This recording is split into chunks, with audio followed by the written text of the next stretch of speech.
I'm back for another episode of Big Six Bants. It's a lunchtime stream. We don't really do those. So, yeah, man, big up for anyone who's tuning into this one.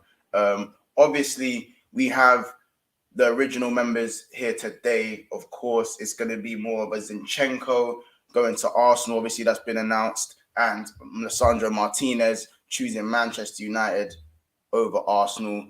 Obviously, we've done a few videos on this before. And, Arsenal fans, of course, talking positively on Lisandro Martinez. Manchester United fans talking positively on him.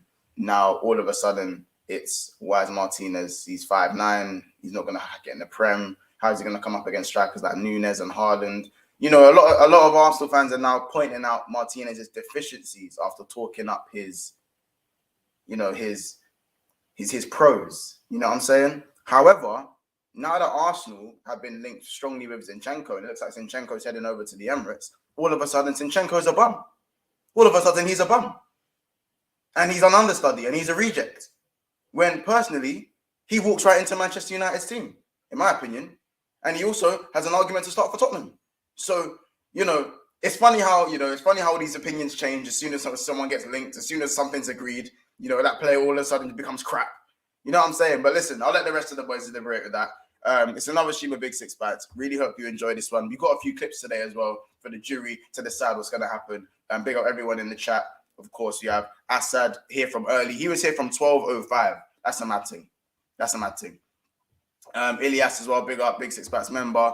Guna Betel as well. Solar MCFC. You're obviously a new mod here as well, so big up yourself. Hit that like button on your way in. You already knows where it has to be. And obviously Daniel, big up. And Assad says, cooler daddy there. You are a weirdo. You are a weirdo. Some Ukraine Milner. All of a sudden the Zinchenko hate coming in, flying in. I can't wait to discuss this one, in my opinion.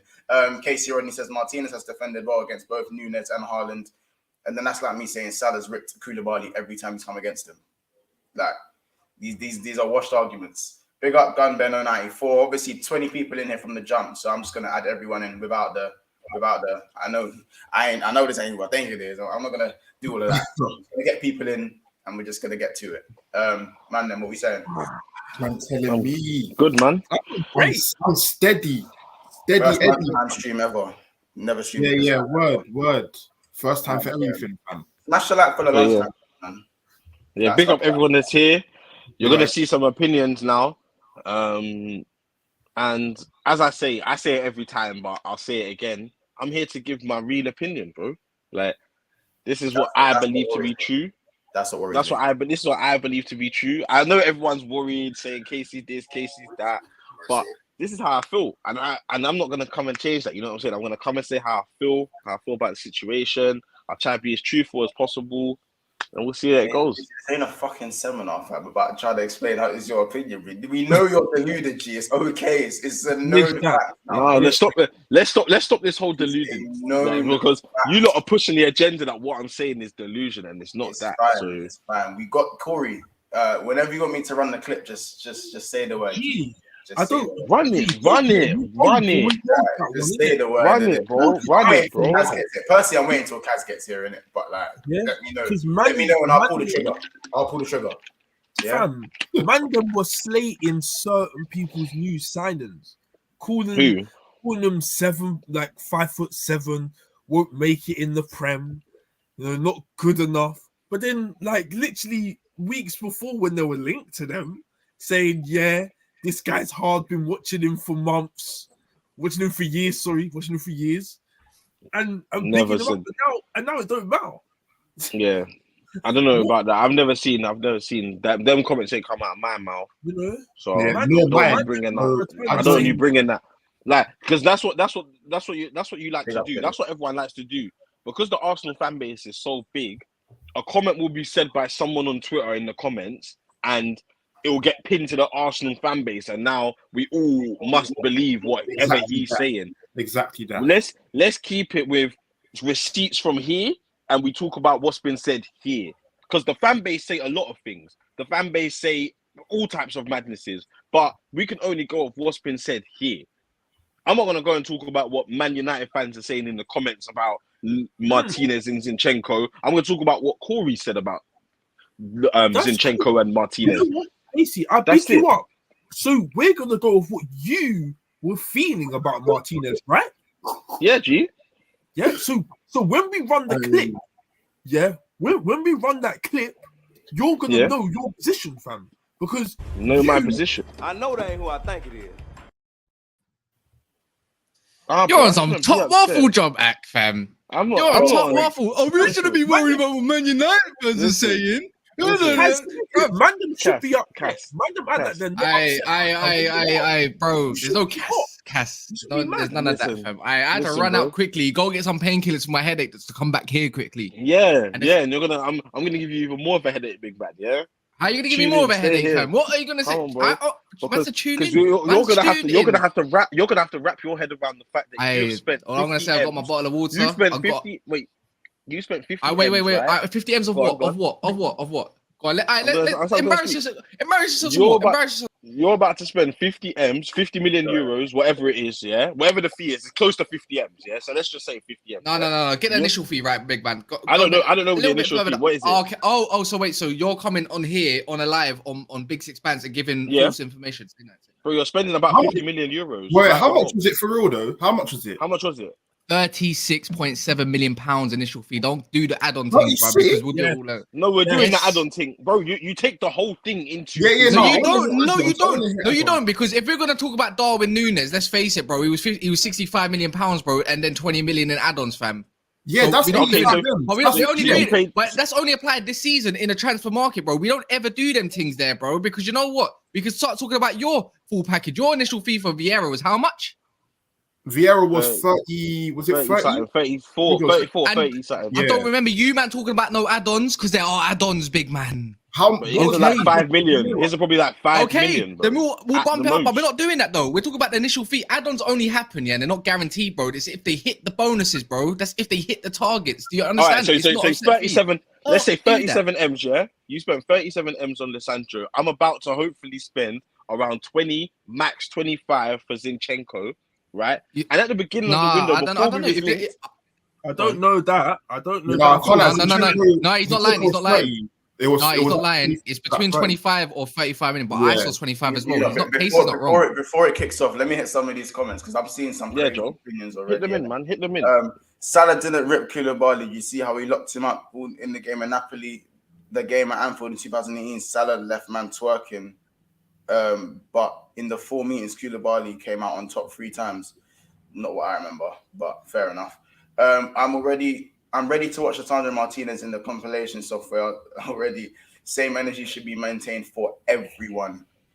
Good opinion there. Endo says, I'm taking Zinchenko over Martinez any day of the week. And I've never heard of Martinez till this window. Hey, listen, if I speak, you know what's funny? I got more ammo. I've got my as I said. I got IFM. Yeah. Don't worry. I've got a few. I know, yeah. But what I'm trying to say, I've got a few roasted peanuts for a bit of a bit of energy in that protein. Got my cup of tea. I've got some water. I'm ready, bro. I've got a headache already. I've got a headache.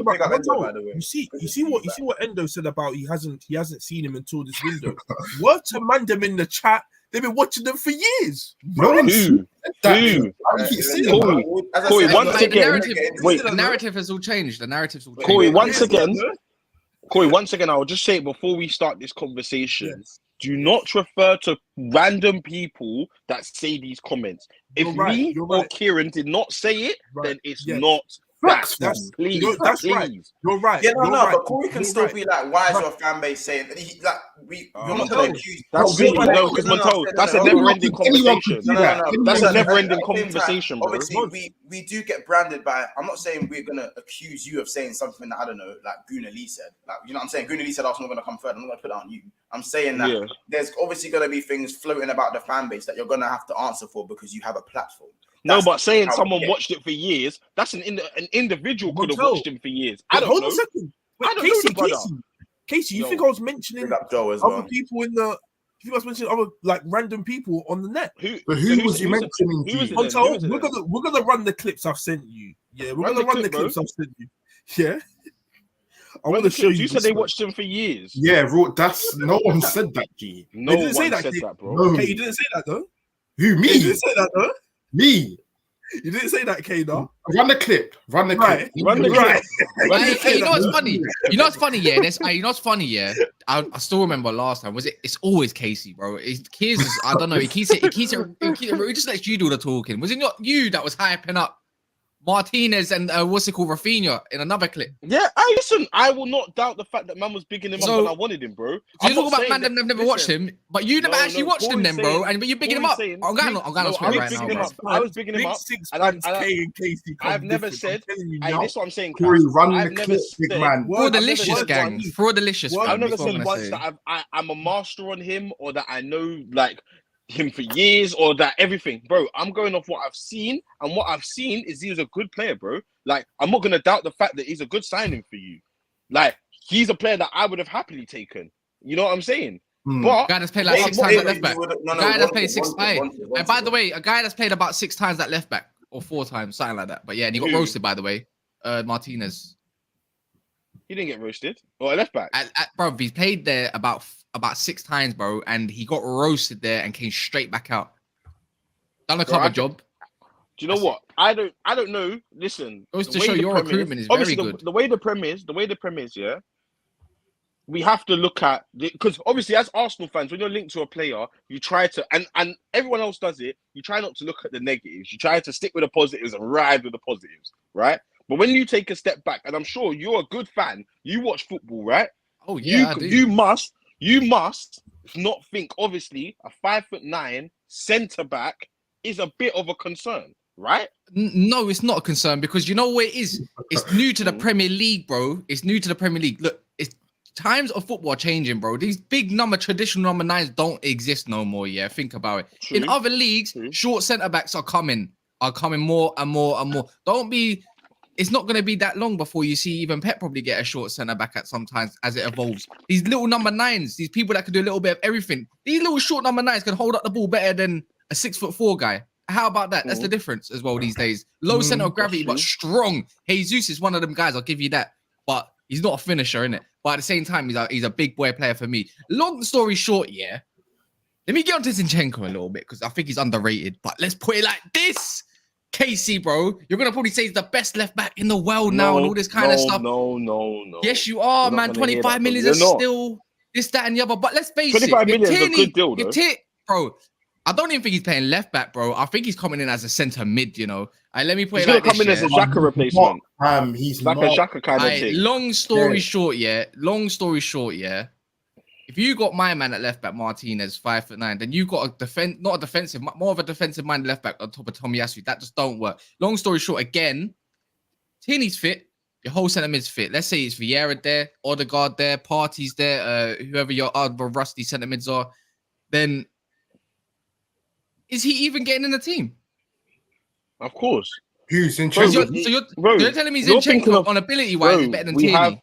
We have FA Cup games, we have Carabao Cup games, we have Europa League games, bro. He's gonna get minutes, and we have 5 subs this season. Like, to think that he's not good, he may not start every game, but he will get. So wait. We need to manage. A guy we can't just think.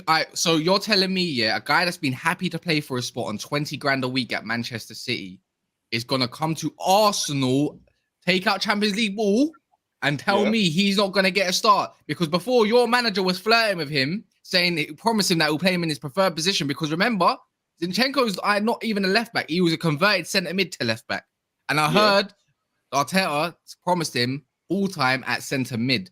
So I'm just gonna say, if he's gonna come to Arsenal, I'm pretty sure he's gonna be guaranteed minutes. But at the same time, I'm not saying it's a bad signing because I think it's a very good one. 25 minutes is that's very good business. But he's not starting over Tierney on ability wise. But Tierney's due an injury. The facts. But he might. Let's say he picks up.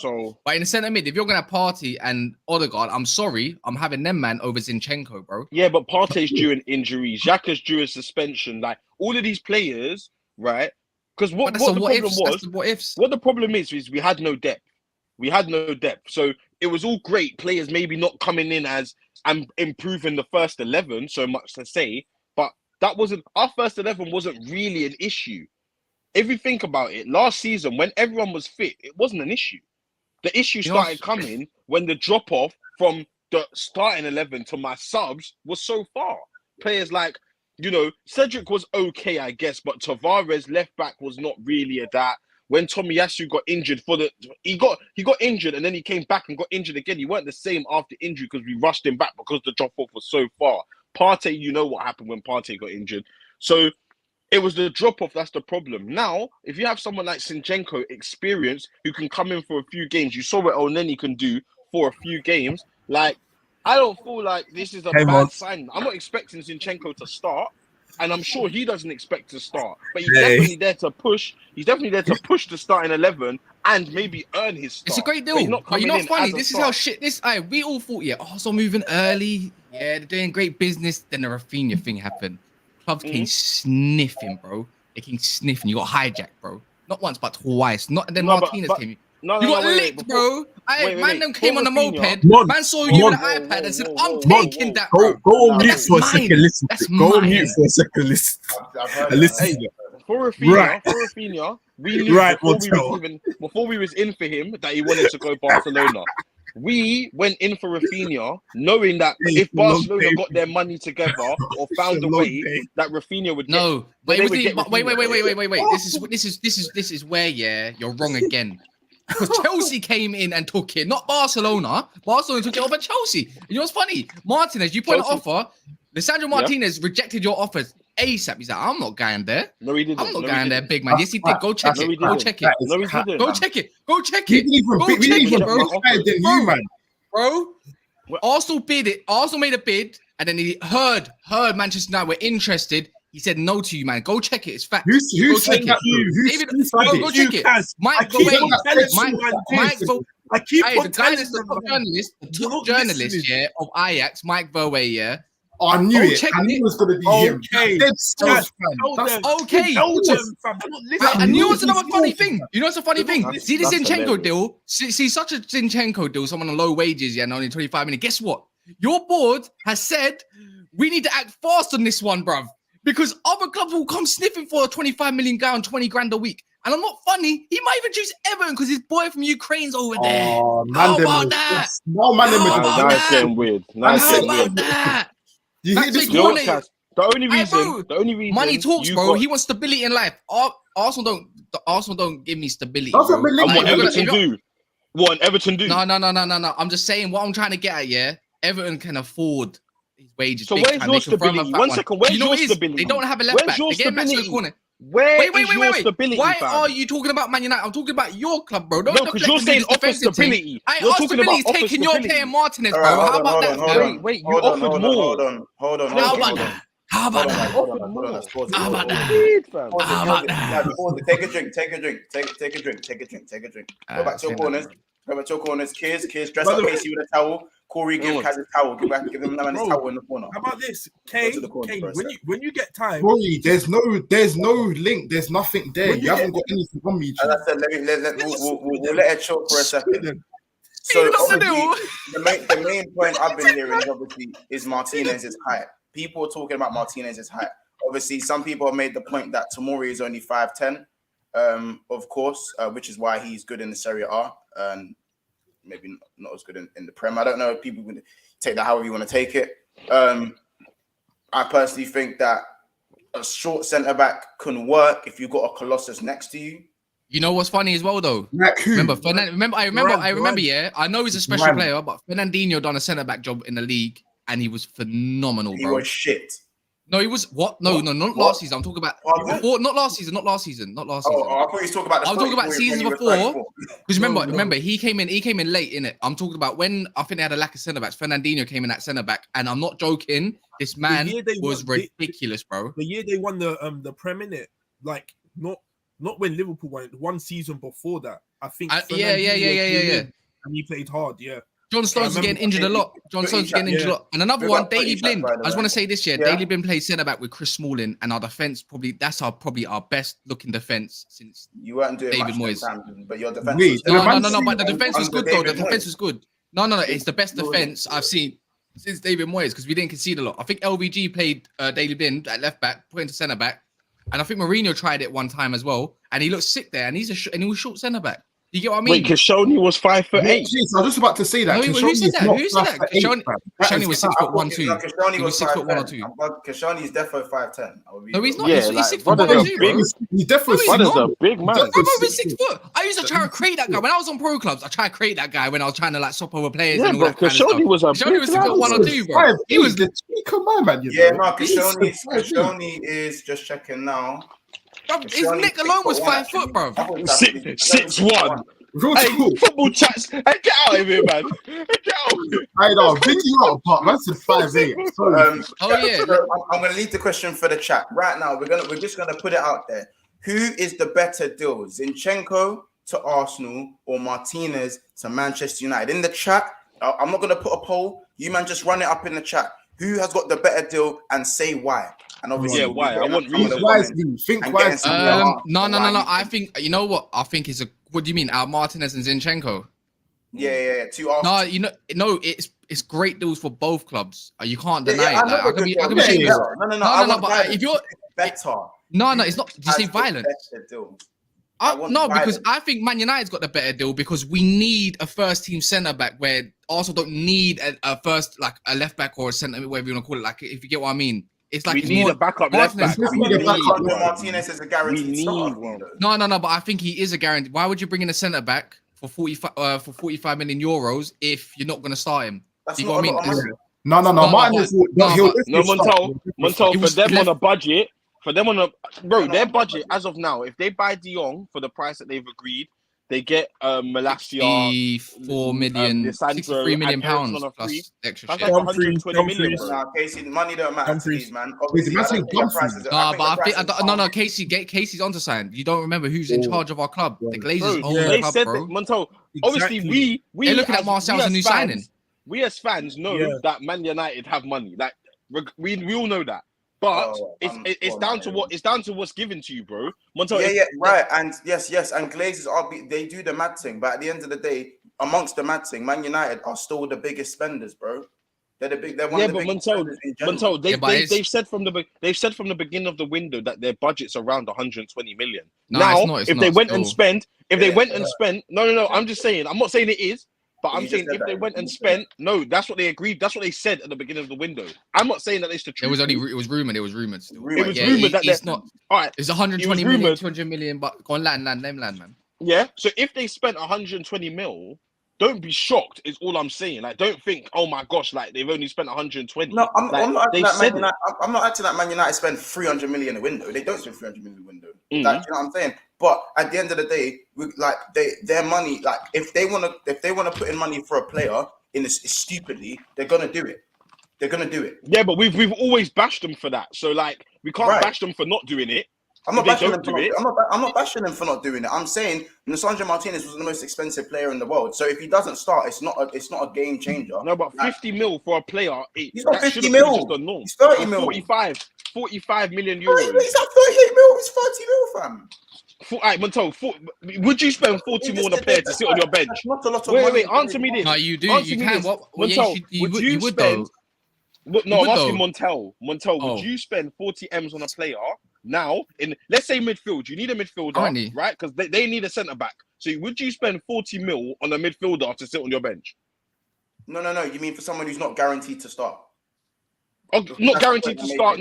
That's the same thing. Sitting on your bench, not guaranteed to start. Same thing. In today's market, probably because in today's market, bro, 40 mil is not a lot of money, bro. Yeah, I don't think personally a team on a budget personally would spend nearly a third of their budget, basically a third of their budget. Any team. Wait, one second. On a team. Not any team. I'm talking about budget, bro. They're not on a budget, bro. That's what they said they are. That's what they said. No, we're on a budget. The only thing Waste is on a budget is, but you got to remember, we let go a lot of people on wages for free now, so they're off our wages, yeah? Pereira, I don't know how, but we got 10 million for Andreas Pereira. Now, there's rumors that one centre-back will go, and I got a feeling Eric Bailly keeps impressing the way he does in pre-season. Lindelof is out the door, bro. I'm not even kidding. Bro, Eric Bailly. Other than, who else is there? Aaron Wan-Bissaka and Tellez, I think I've just are up for sale as well. Brandon Williams. No joke. You're not a guaranteed starter for 35 million. Yeah, you know, because look at Van der Beek on Man United's, in terms of Man United's thing, You're not guaranteed to start. But you see, even not one of their best centre backs though. But because I personally think he's on fraud watch. Because if you're gonna play total football, he's done for me. But go on. If you're gonna play total football, bro, the way that's how Dutch man know it as. You want a left-footed centre back. We don't have a left-footed centre back. Pep's got the left-footed centre back. He plays that kind of style, you know, but in his in his way. But other than that, it's like he's gonna start, bro. We need a bit of tenacity. There's only one player, one centre back. Don't say Harry Maguire. He's not. You only got one centre back that's aggressive, and that will smash a man, bro. And that's only Eric Bailly. Lindelof is a pussy. Yeah. He's too passive for man. Yeah. Good player on his feet, but he's too passive, and I don't like that.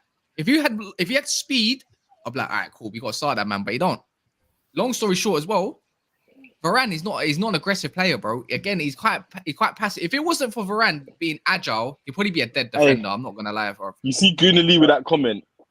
Man City's B team, but I remember them saying Man City's B team would make top 4. So that's good. It's not a bad thing. This is what I'm saying, fam. Because if them are going to use that as a draw out, I'm pretty sure them was saying. Then give me Man City's B team then if it's that. Wait, hold on a second. Is Zinchenko not a reject from Man City? Bro, this reject word is so odd, fam. How could he not a reject? Not a reject, Jesus. Not a reject. Who isn't? He just didn't start. There's a difference. Zinchenko is not a reject, bro. He just didn't start. He's just a player. He's just a player that can't. Well, you know what's funny, Zinchenko's only played 50 or 60 games the whole time he's been at Man City. I know. This is what I'm saying. He just doesn't play like that. But that's not a problem. He's still quality. I don't agree because you want to sell a player. It's kind of a reject. But we're gonna run with that narrative today. Yeah, let's run with it. Kaz is joking. Corey's being serious.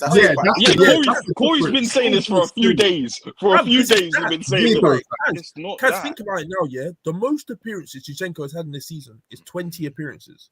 Why does that make him a reject? 20 appearances. Why does that make him a reject? The season he had that, Cancelo came in. That season, that very same season, Zinchenko had 20 appearances. And obviously other things happened with other defenders for their club. Yeah. From then, man had 8 appearances after that. 8 appearances the season after. And in the season after that, I think he had like 7. You can hardly be a reject if you've won stuff at a club, bro. Come on, man. And again, he's played a part. When he plays in the champs, he puts in like he's had over like 8-9 appearances. Bro, how about this? No one's had a bad word to say about Zinchenko since he's been at City. No one's had a bad word to say. You can't say that he stunk up the gap. You can't say that, get this guy out of the club. Worker. He hasn't done that, bro. I keep seeing Zin. You can't really have a bad word to say about any City player, though. Yeah, you can't, bro. Of course you can. Well, the only person you can is Mendy, the Mendy's, the Akes, the man that's done you can't even. Wait. Hold on. You can't get onto Ake, bro. He came in and he's probably performed every single time he's coming for City. He's only played about 30 odd games or something for City. If someone said Ake was a City reject, I'd hear it, but not Zinchenko. Thank you, Montel. That's my point, bro. Ake's had chances, but he's never really. I've seen. With Ake, I think it was just a dumb move to begin with. Like that just again, like those moves. He just wanted to win stuff. He's wanting to win stuff, I guess. Like, no. I think at the time, obviously, I don't think Diaz had come to the club yet. So I think obviously we were. I'm not sure. I think there was maybe a small slot there. Remember, certain man were going. I don't know in it, but let me just hit some of these comments. There's some interesting opinions here. Arsenal don't have stability, but Man United do. Arsenal are a much more stable club than Man United. Kaz just chatting. You know it. It's irrelevant when Martinez rather go for Man United. He sealed his own fate. What's more important is Arsenal go to work and address the right back. Going for a proper right back works for both. I couldn't. Assad says I couldn't. More important to Arsenal. That is some dumbass tweet, bro. Yeah, we don't need a right back. Martinez. So Mike G says, big up. So Mike G says Martinez because his profile is so crucial to Man United. We had no left-footed centre back at the club. Yes. Daniel says. Endo says, "Who the hell was Lisandro Martinez?" I can tell you that Lisandro Martinez is so a don't guy. Bite, Don't bite, Kaz. Don't bite. Kaz, don't bite. I want to bite, bro. I'm not Casey. You think you got? You think you can laugh? We're gonna run up the clip. Don't bite. Let me get to comments. Don't bite. Don't bite. That's okay. Daniel says Zinchenko to Arsenal because he's a leader. Yeah, okay, I'm on you. A winner. I'll give you the winning mentality in the squad. Pac-Man says Zinchenko's a better deal. price is a steal. He's a proven Prem winner and knows how to win. He's also a leader, technically very strong on the ball, and he's versatile. Apparently, he's the best in the league. Then, all right, cool. How can Zinchenko be a leader when he was a backup player? That's another point that was made. He is because he's captain of Ukraine. Thank you, Cash. You said it, not me. What the hell? But I can't deal with it's being shameless, but then it's being real, bruv. Like, can't comment and don't comment. Foden's a leader, believe it or not. So let's. Do you know what it is? Honestly, big up yourself. It's come with an interesting point. It says Zinchenko to Arsenal. He says Zinchenko to Arsenal is better, obviously because he's Premier League proven. And he says, don't forget, Eredivisie players are hit and miss. Sometimes there's a Suarez, sometimes there's a Haller. I hear that. You know, I hear that. Sometimes there's a Dennis, sometimes there's a Van der Beek. You know. Yeah. Zinchenko is better all around. Actually, how about this, people? I'm gonna get to some more of the comments on who you think is better, but who's just a better player? Who's a better player? I don't know anything about Lissandro. I don't know Martinez. I don't know. You know what? Let me tell you about this guy. People look. He won the Copa America with Argentina for the first time in how long? He starts for Argentina as well. Yeah, he won the Dutch Cup. He's been Dutch champion twice, Super Cup winner as well. He's a UEFA Cup or Champions winner for Argentina as well. Player of the year as well. So don't give me that disrespect on this man, bro. So don't say he's not. You're gonna talk about winners. That's a winner, bro. That's a winner. Yeah, but that's just accolades, though. You can say the same thing. No. But that's what I'm trying to say. I'm not getting at. I'm not comparing with Zinchenko. I'm saying to people in the comments, bro. People that don't think this guy's a winner, bro. He's a winner. Oh no, He's been winning. He's been winning. But if I'm gonna tell me as someone that has watched Martinez over Zinchenko, I'm not gonna lie. Zinchenko is a good player. He's not class, but he's a good player. But Martinez, I think he offers way more, bro. I don't know about way more. Way more is a bit different because, like they've already said, Zinchenko can play both left back and centre mid. We can see it for country who plays centre mid. My man can play DM and can play centre back. It don't matter. Like, but no. The difference is if he needs to. Like you said, he got spun out. You said he got spun out at left back. I don't know. I didn't even know. Yeah, that. No, he did. He had a horrible game at left back. DM in the whatever that league is not the same as being a DM in the Prem. So he will take a big step up. All right, let's put it like this. Wait. All right, cool. Wait. Talk about Zinchenko at centre. Has Zinchenko ever done a great job? I think he had one great game at centre mid for Man City one time, and that's about it. He probably doesn't even. For starters, why would he even play centre mid for City when they had Gundogan? I think they had a lot of players. I think the guy he played there one. No, I don't think any of them were there. Like, I think they were out. I'm not too sure, but I know he played centre mid, and I can't remember who he was against. I think it was actually against Man United. I actually think it was against Man United, against McTominay, yeah, which is not hard. I'm pretty sure. But if you don't know, as I said to you before, Arteta was flirting with him before, saying that he play him in his preferred position in centre. Times have changed now, bro. Yeah, I need to see what will happen. We don't actually know for certain, but I don't know. But I'm assuming he's coming in as a backup left back. That's what I'm saying. He's not coming in as a backup, bro. He's not coming in as a backup. I promise you that now. You're not moving from City where you're happy at 20 grand a week, a proven winner, and you're going to come to Arsenal to be a backup, bro. The difference is a backup at City or a backup at Arsenal. Bro, you can be a backup at Arsenal because you're going to get way more minutes than he'll have way more minutes. Way more minutes, bro. A backup at Arsenal is only a backup. When I say backup, I mean backup in the Prem. I don't mean backup in Europa, the Carabao, the FA, because that's what he was. He was a backup in all comps. He's not going to be a backup in Europa. I don't even think he'll be a backup in the Prem. I think he's going to push. I think he's going to push Tierney. Tierney will have to keep fit, bro. Otherwise, he's not starting. Otherwise, Tierney will turn to the backup. You know, that's what I'm saying. I think Tierney should be your backup because he hasn't warranted the place to start at left back because of all these injuries. I know, and this is something we have to ask Arsenal fans because obviously I think with Arsenal fans, Tierney holds a place in the Arsenal fans' heart in the sense that he's like a proper professional. On top of that, he's a leader. Because he wears short sleeve in the snow. No. But he's a professional, bro. He knows what it means. He knows what it means. Whether you want to say that, bro, he's a professional. Where's his heart? Where's his heart on his sleeve? Yeah, bro. He does the same thing. That's a Martinez thing as well, bro. That's a Martinez thing. That's fine. But I'm saying he's done it for my club. He's done it for my club. Even though this is Manchester United versus Liverpool, I've also decided to bring in a City point of view. It might be a little bit biased towards Zinchenko, but obviously, I think we need to get some insight. If we're going to go to someone about Zinchenko, I think this person is probably one of the best people to go to, just to bring in some inside information. If I could get an Ajax fan to talk about Martinez, I would, but we're not going to find one. Might have to get the European lad on, bro. Yeah, I might have to. No. I know that ain't who I think it is. Welcome to the stream, Dax. Welcome to the stream. I'm a bit more sober, so I didn't run and hide when I heard that. But yeah, you know what? Yeah, see, Daps is doing what I'm trying to do right now, trying to be out here. Where are you? In a conservatory? Are you in a conservatory? Yeah, my mum's still in it. I'm at my mum's still at the moment, so I'm in the conservatory now. Okay. So I've got to keep an eye on a paddling pool. Do you know how long them fuckers take to fill up? Bro, 2 hours deep, and it's not even close to being filled up, man. How big is this paddling pool? I don't know. Like, this ain't no paddling pool. No, it's a paddling pool. Hey, this is a water park. Not, bro, no, it's really not that big, bro. It's mad. It's mad. Anyway, Zinchenko, yeah. Cass, about one good game, I swear I heard you say. No, like centre mid. In the midfield. In the midfield. I mean, let's be honest. When you play for City, most games you're playing in midfield, bro.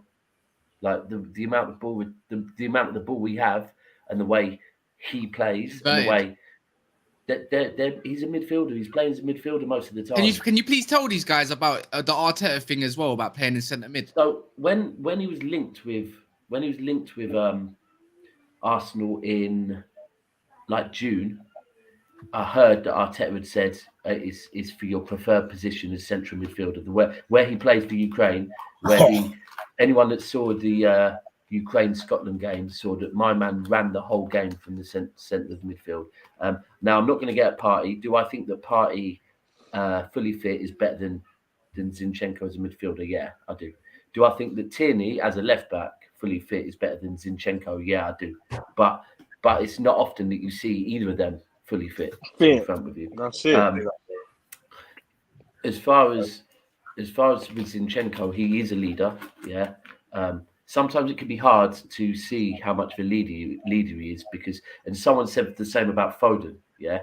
Now, if you see Foden's a leader, bro. Well, he's come up through the England ranks, yeah, through the England youth teams as captain. Yeah, he captained our England World Cup winning under-21s. Yeah, and there was a journalist that followed the England team through the whole of that tournament and other tournaments, and he also follows City now. And he said, when you see Foden at City, you see a different Foden. You see a humble young Foden that's round players like at the time it was David Silva, De Bruyne, Aguero, company. So of course he's not the loud vocal one. He's learning off of people. When you see him around his England lot, he's the main man. He's the leader. He's the vocal point because he's the captain. But of course, he can't be doing that around certain players at Man City. So the same with Zinchenko. You can see like Zinchenko has come up through our academy. Well, actually came in late stages of the academy and then got loaned out. But he is a leader. He's captain for Ukraine. And I there's no way that he's going Arsenal to be backup. Not a chance in hell. Facts. No way. Like you're not gonna. I think he will go for a lot more money. I think he's on 20 grand a week at the moment, which is like shit. Peanuts, basically. It's shit for my club. To be frank with you, when I found out, I was a bit like, "Wow, that's shit." And he'll definitely. I reckon he'll go to like 80,000-90,000 probably when he moves to Arsenal. So there is the relevance of that. But I'm telling you, yeah, because if you look at the last 3 seasons at City, he's started the season. In the summer, he's been linked with moves away from City, and every summer he said, "No, I want to stay and fight for my place." And by the end of the season, he's a regular at City.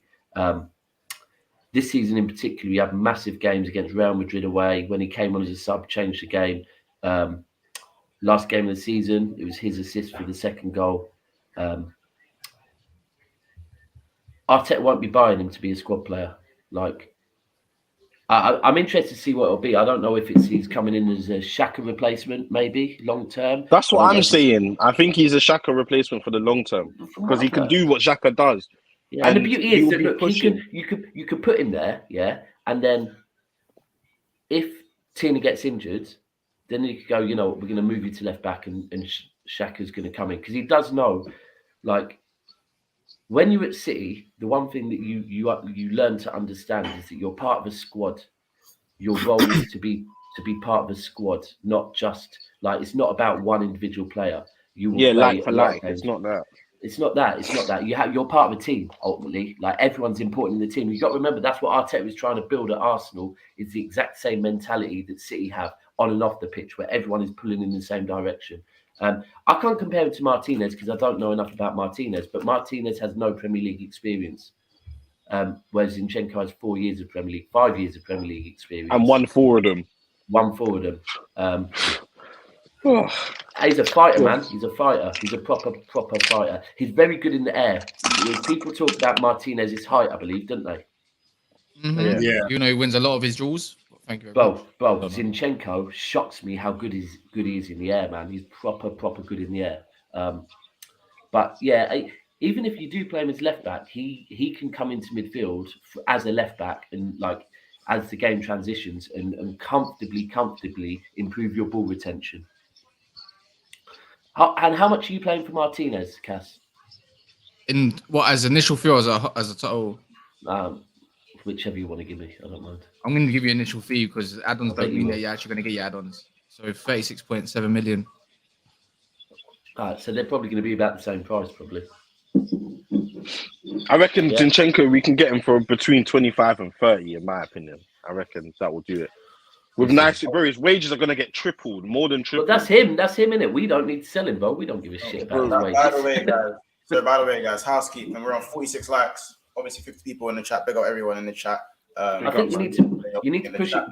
We're gonna need to push that past the 50 mark ASAP, and we're gonna look to aim towards 100 and get this show popping even more. Because I generally think this is a very valid conversation. Because obviously you have the Martinez and Zinchenko argument on who's better, who got the better deal. Obviously, we all know that both it's good business from both clubs. But yeah, I agree. Still the notion that Arsenal, Martinez was very high on Arsenal's list. And is there a reason why Arsenal went for Martinez before looking I'll tell you why. No, they didn't. I'll tell you why. No, they didn't. No, they didn't. You can't tell us why, bro. But I'll tell you why, bro. They didn't go for Martinez first. They didn't. No, we didn't. We went for Zinchenko first. We didn't even match United's bid. This is what people don't understand. We didn't even match their bid. So how can we go for him first? But what I would say is... You upped your bid. The reason we wanted Martinez, I believe, is because we wanted it to be like similar to Tomiyasu in the sense that he's an inverted right back. So he's more like close to the back four. He's not, bombing up and down the wing. And I think that's what Lisandro Martinez would have done because, like you said, he's a left-sided centre back, but he can play left back, so he can do the in-between thing.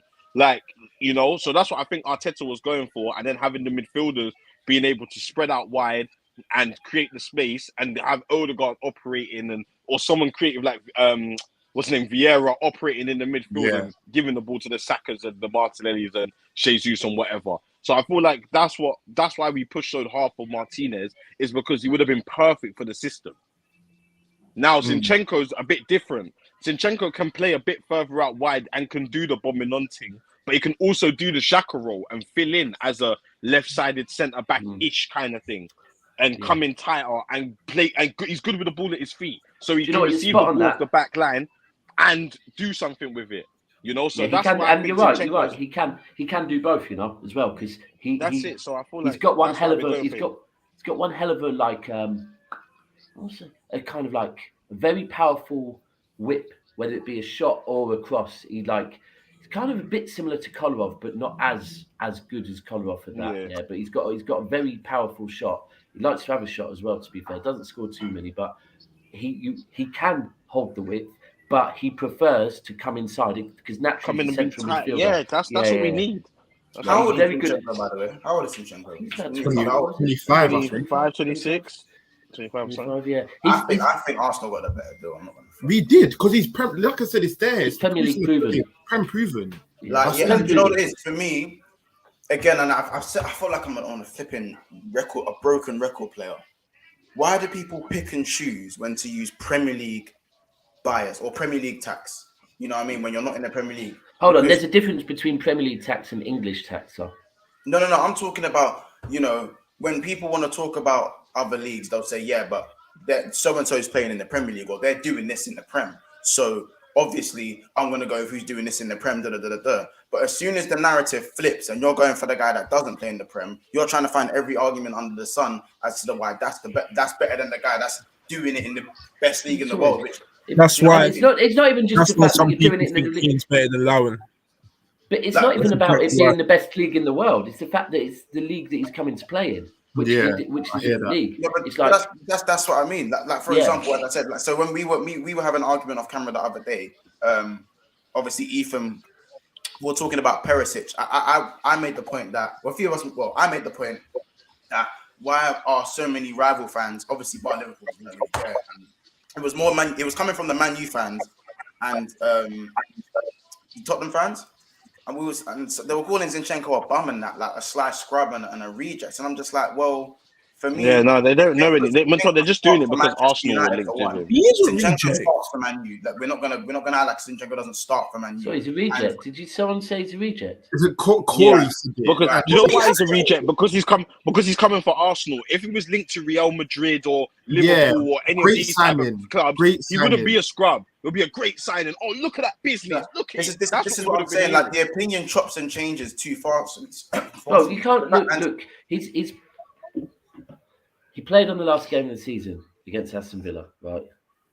He played against Wolves away another game. He played against Real Madrid away. They're literally the three games I went to, three very, very important games. Zinchenko played in. He's like PSG semi-final last year. He played in, one of our most important players in the game. He's not a reject, man. There's no. Honestly, as a City fan, yeah, and again, you'll see the same with Zinchenko as you did with Jesus. City fans will be sad to see him go. Currently, the only person I can even think of recently that is a City reject would be the last City reject I can think of would be Eric Garcia to Barcelona. He's the last one. Well, I'd say Ferran Torres. I'd say Ferran Torres. Nah, because we wanted to keep him, bro. Like it's not. You can't call someone.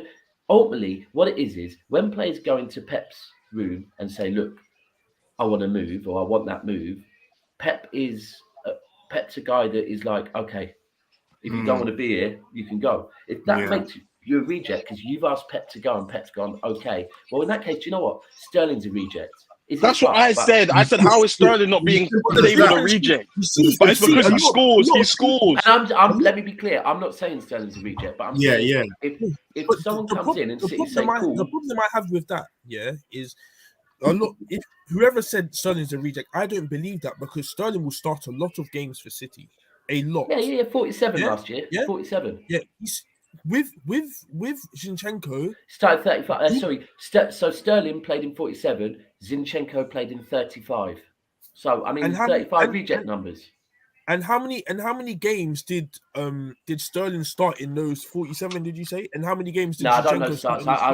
Off the top of my head, I couldn't. But Corey, Sterling was brought in at the time to start. Zinchenko, like Dap said, came through the academy. So to say that you think they're going to be on the same level in terms of if you spend 60, 70 on a player and you get someone from the academy that they're expected to be, we paid 1.7 as a youth to join us. Yeah, 1.7. But come on, but it's just dumb. As I said, as a neutral, it's so stupid seeing this whole dual thing because, as I said, Zinchenko starts for Manchester United, like it or not. And there's an argument for him to start for Tottenham. Does he? Not an argument. I think he does. Obviously, he does start for Manchester United. Stop, fam. What do you mean? Why? He's better than who starts with him? Luke Shaw over him. Who's better than Zinchenko? You can't name me who's going to start with him. I'm not going to lie, bro. I rate Zinchenko, but I just don't know. I wouldn't want to. Who starts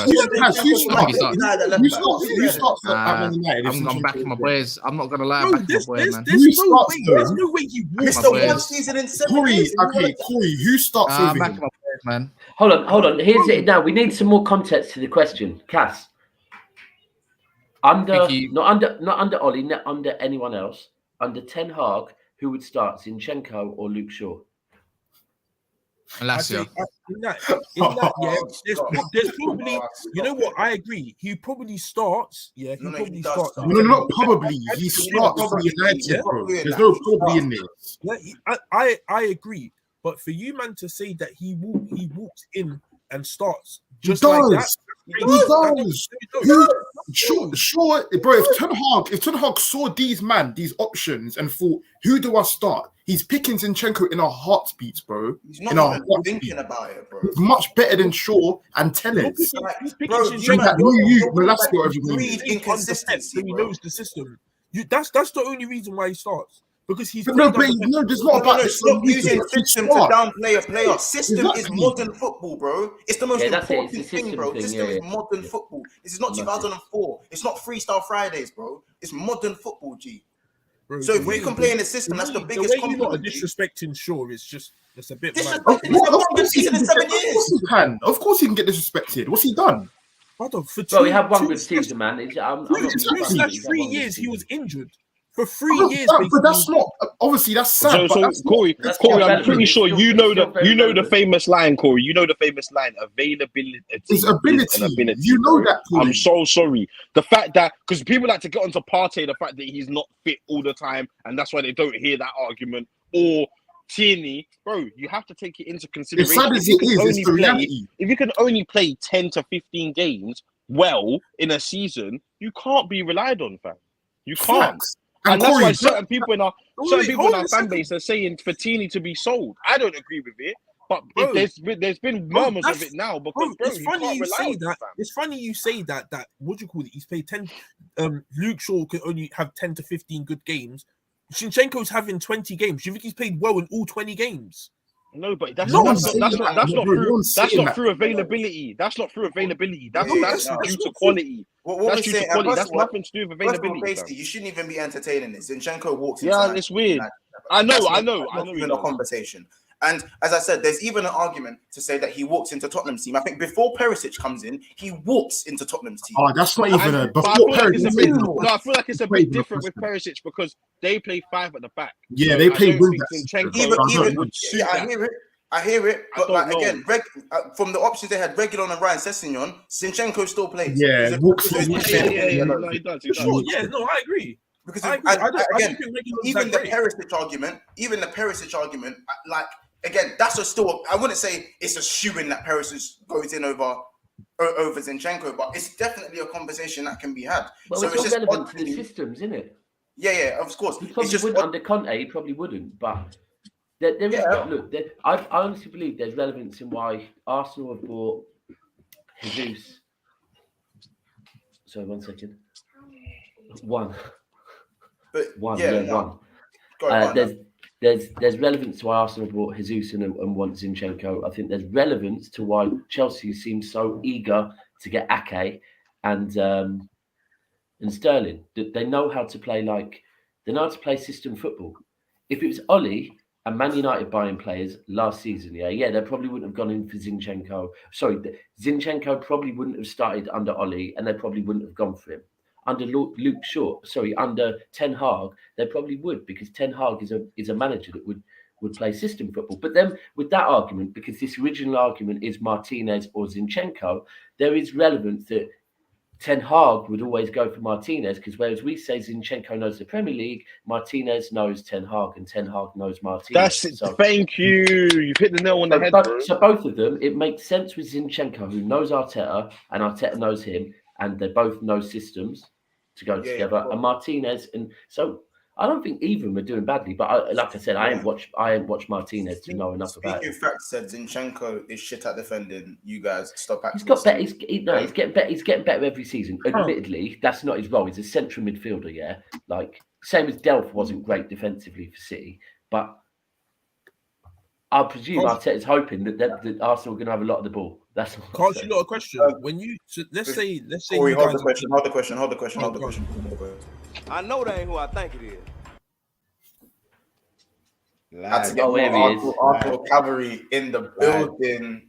I love it with my Arsenal people, man. I love it with my Arsenal people. Let me ask you, man, a question. Yeah. Against, I don't know, Tottenham. Let's say, who are you playing as the left back? Tierney, or are you playing Zinchenko as a left back? Who's fit? It depends if they're both fit. They're both fit. I'm playing Tierney. I'm playing Tierney. Yeah, I'm because he playing knows. I'd probably say Tierney. Zinchenko. Yeah. Why? I think Zinchenko. I think Tierney's the better balanced left back, in my opinion. Mm-hmm. But for me, Zinchenko, Arsenal play inverted wing backs. Yeah. And it would have been different if Aubameyang was still at Arsenal playing in off the left and was in form. Then it's Tierney and it's not even an argument. But now that you have Martinelli and you don't play the same way where everything goes through that left side anymore, that's the old Arsenal. So for the new Arsenal, you're looking to keep the ball more. You're looking to you need ball players in that back line. So for me, I'm not saying Tierney can't play ball, but Zinchenko is superior to Tierney. Definitely with the ball at his feet. Zinchenko is a big fuck off ball player. Anyone that comes under Pep is different in terms of technical ability. And that last 5 years. They last 5 years, bro. Come on, bro. I think the other thing is whoever just asked that question, it's a good question, but it's not a question that's going to validate who is. It's a good headache to have as well, by the way. It's a great headache to have. Well, you know what? Again, you could say in certain City games who plays right midfield, Kevin De Bruyne or Bernardo Silva. Yeah. It don't mean neither of them's better. It's just certain games suits one and certain games suit the other. Exactly that. And I was going to say, just to add on as well, like a lot of people are kind of really overthinking this. Like, what are Liverpool fans screaming for? Quality in depth. What are City fans screaming for? Quality in depth. The point that we've got these two players possibly coming in. What's the issue? Why is everyone kind This of? is what I've been saying so many times. I don't have an issue. I don't have an issue with Jesus. I think Jesus is probably now that I look at it, he's arguably one of the only signings that you guys could have got. Obviously, Lowen's going Barca, but he only wanted Barca. Like a lot of strikers are won't be up to that level that Jesus is at. Yeah, but with Zinchenko, I just think. Is there any other left back you guys could have got? Yeah, I don't feel like. Wait, Corey, because that's a silly point, right? You need to understand why he went for Zinchenko. He went for Zinchenko, one, because he knows Zinchenko. So he's trained with him for many years. He knows how he trains, he knows how he plays, and he knows his mentality. So, one, it's safe in that respect. He hasn't got a bedding in period of getting to know the manager and what we do. He already knows what's happening. Two, he's a leader. Like he's already said, he's captain of his country, bro. That's not to be looked over. You know, his country's going to the World Cup. He's going to be playing in the World Cup. Like, you need to take this into consideration. He's not going to the World Cup, bro. He's not going to the World Cup. Is Ukraine not going? No, Ukraine ain't going, bro. They didn't qualify still. That's stinky. But anyway, country. I don't know. Where's Lindelof play? What country? Sweden. Oh, Sweden. Of course, he else is going to be captain. I think he is. Now that Ibby, I don't even know. But I don't think Lindelof's the leader. I don't think he's a leader. That's up to you, but you have to be some sort of a leader to captain your country, bro. You can't just be a captain of your country and just be some anyone. And then thirdly, and the most important one, he fits our system, bro. He fits our system to a T. We want an inverted left back that can ball play and play more than one position. Tick, tick, tick. So of course Zinchenko is a great option. Like, even if he was 35 M's, I would still say it's a good buy. Bro. Oh, you're getting the two positions that Arsenal look like they need, whether it be as permanent, whether it be as starters or cover, is a left back and an 8, right? Yeah. And that's what Zinchenko can play both. And at the end of the day, it's most important that, like, as you guys were saying, and I was going to say before anyway, the fact of the matter is we can mix and match. If we're playing certain teams, we can play Tierney. If we're playing other teams, we can play Zinchenko. We know that now. With the thing with Tierney, and I've always said it, he's a bit of a one-trick pony going forward. He does the same thing, like flying at that left-hand side. It works, but I don't really know if it's good enough. So for me, I like Tierney, but it's great to have Zinchenko as another option. And at the end of the day, whether it was Martinez, whether it was Zinchenko, look, at the end of the day, I like both players. I don't really care about who gets who. You guys kind of said it before I even jumped in. I think both players fit both squads. It's similar to the Jesus versus Jesus and Richarlison. It's the same thing. It's not. It's exactly the same thing. I still think Jesus is a lot better, than Richarlison. But I do think that they both fit both clubs, and they'll do well, hopefully, for both clubs. I'm not going to be a hater, but look, like at the end of the day, the most important thing is we've got the player. We've got the player pretty much, and I think he's gonna come in and raise the quality. He's a great centre mid option, and he's gonna be our genie. He's gonna come in and get us 3-4 goals. And my last point is, he's the type of player that will get us that third place position. I can guarantee he's the kind of player that will get us third place. Third place. Zinchenko. Yeah, man, I'm telling you. I don't know why do you turn your nose up when you hear Zinchenko, but Martinez is like the golden grail all of a sudden. He's not even watched him play. Yes, I back your boy, man. I don't like the. He said third. Yeah, I'm not seeing that as slander on Zinchenko. I think that's slander on your club, not on Zinchenko. I still can't believe Guna Lee thinks. Big up you, by the way. I love, you know what it is, yeah. He sticks to his guns. And big up that, bro. But third place, yeah, man. Do you, my brother? It's not completely delusional, but I just don't think we'll get it. Me personally, get him out. But it's not a bad what's shout. Rom's doing here? These youths, man. Man's filling it with the youths. Get him out of here, man. Get out of here. Mons, you're on mute. Mons, you're on mute. Sorry. Hold on, guys. The hour mark has passed. I waited till an hour to drop the clip. Corey, do you want me to drop the hammer on them? Yes, drop the hammer, fam. Bro, this ain't me, so I don't know why man them are saying hey K. Okay. I need you to mute. Cinema mode. Man, them are creaming over versatility, fam. How are the stats? No, once you need to understand how good this guy is, fam. He's a very good. He's a baller. He can play, fam. He can play. Trust me. I've been looking at the things. I've been eyeing him up for years as well. Do you know why? Who's he that's talking about? That's about Martinez for one. Okay, you didn't say that, though. He's talking about. Hold on. Clip number. Clip number. Do not be on this live if we hijack the Sandro Martinez off of you, man. Because I swear down, I'm coming back and shameless. I'll be there. I'll be there. We'll talk about all these qualities that you've been picking up because you've been trying to play real safe about this Rafinha thing. So don't do that to Latimus because you was like saying, I don't know if he's gonna be like that. Don't do that. So, Cass, you know what they're gonna do? Yeah, we don't need Martinez. We've got Gabriel at home. That's what's gonna happen. That's the one. No. Wait, he left us as well. I'll say it here right now, just before I leave. I will be extremely hot if you get Lisandro Martinez over us, and I've said it here and now. Are you?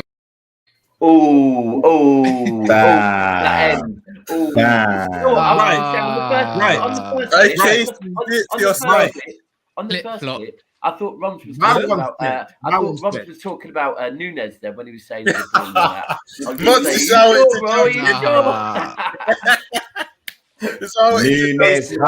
Macy, you know I'm gonna go to you first, innit? I'm gonna go to you first. Yo, listen, hey, bro, I you got me.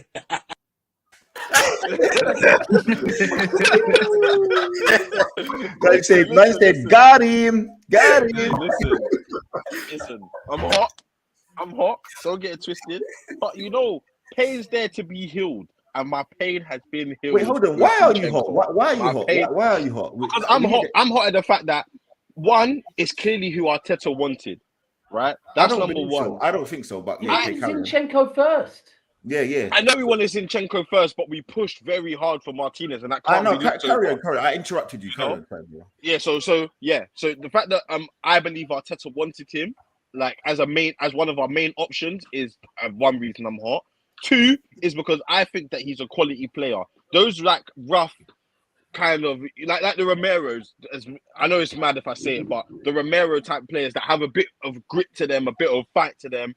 I feel like that would be good, and we kind of need that in our backline. We got that with Gabriel, but I feel like we need another one of those type of players.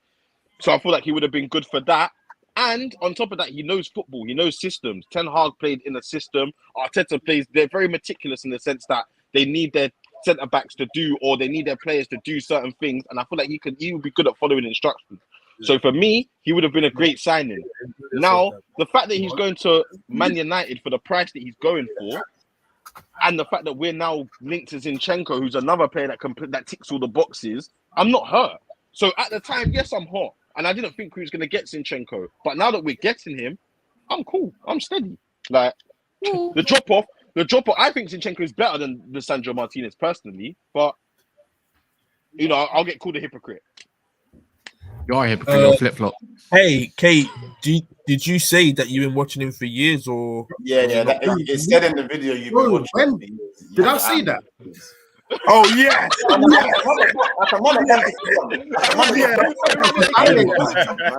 I never actually knew I said that. I must be bugging. No, once you need to understand how good this guy is. My one is dead. He's a baller. You know why? Because I said I will be. Trust me. I've been looking at the things. I've been eyeing them up for years as well. Do you know why? You know, I don't know one. You hide it for years. You hide it for years. Yeah. All right. That's like that typical guy on Twitter, bro. You ain't had that shit. That's dead. You know why that's dead? And I'll say it nah, bro. You wasn't eyeing up nobody, bro. You was eyeing up people like you have been for the last 15 years, bro. Kids, go and explain yourself. Kids, as I gave Casey a chance to explain. Kids, you know why that is dead, yeah? Because I said I would be annoyed if he picked United over Arsenal. He did not do that. He didn't match that. He did do that. What do you mean he didn't, bro? He rejected you, man. It's the whole. It says it in the article, bro. He rejected you, man. ASAP. So you sure he rejected you, man? ASAP, bro. Didn't meet the. Yeah, Kaz, I can tell you 110%. It wasn't a rejection. We actually didn't back up. But in your defense, Kaz, what I will say is I do think he was going to choose Man United over Arsenal. But anyways, he didn't get a chance to actually physically choose Man United because we didn't go through it further, because we did 35 million and that was it. Thank you. It's as simple as that. So my one's dead. They improved the bid. I thought they improved the bid. I swear they put a little bid. They put another bid to match Man United. It got rejected, and Man United put in a bid. That's all fake. They probably added an extra pound. It was already said it was a 2-horse race, and bare sources were saying it was a 2-horse race. Now, let's be honest, Man United. But that weren't even months. Man United. Don't do that. I've got bare stuff on Nunes right now, bro. Because I'm telling you, listen, I can't wait to get to the loop. The compilations have already begun, my brothers. I need to jump in. You can understand why he chose Man United over Arsenal, because Ericsson chose Man United over Brentford. Malacia chose Man United over Lyon, right? The clubs that Man United are going in against nowadays, it just shows how in the mud you man are. Like the quality of the players you're going for, bro, is just not Man United levels at all, Cass. Let's be honest. You can't be happy. Over the years we've signed stars, but then we've also signed some other gems as well. Like you can say Anderson, he came in, he wasn't Man United quality. He was big hype, but he still won the league. You can say it. You can say it. But here's the thing: how long is it taking them to get these players, to convince these players to join them? Like Ericsson was. I'm pretty sure the window opened. What? Talk up, Cass. When did the window? Oh, can you not hear me? Can the window not? When did it officially open? Moves started happening like I think it was 18th of June, something like that. Yeah, mid-June. That's all right. 3 signings. It's all right at the moment, but it's slow, man. It is slow, bro. 3 confirmed now. Yeah, Martinez is going to get announced. So I think so. It's not confirmed yet. It's confirmed, man. It's done, man. Let's not play games. It's done. If it didn't confirm or anything like that, listen, because for the medical, bro. Anyone that chooses to go to Man United right now, I feel like their head definitely needs to be checked. And for me, bro, it's going to be funny when you get these players and you still finish 6th, 7th. So it goes to show we can sell the project and everything, or what else is going on right now, just like you, man. Innit? So about sell the project. Come on, man. It has to happen somewhere, so I don't think they need their heads getting checked. They need their heads getting checked that your manager's going to be fucking under Arteta, bro. So allow it. All right. But if you finish 6th or 7th, doesn't matter.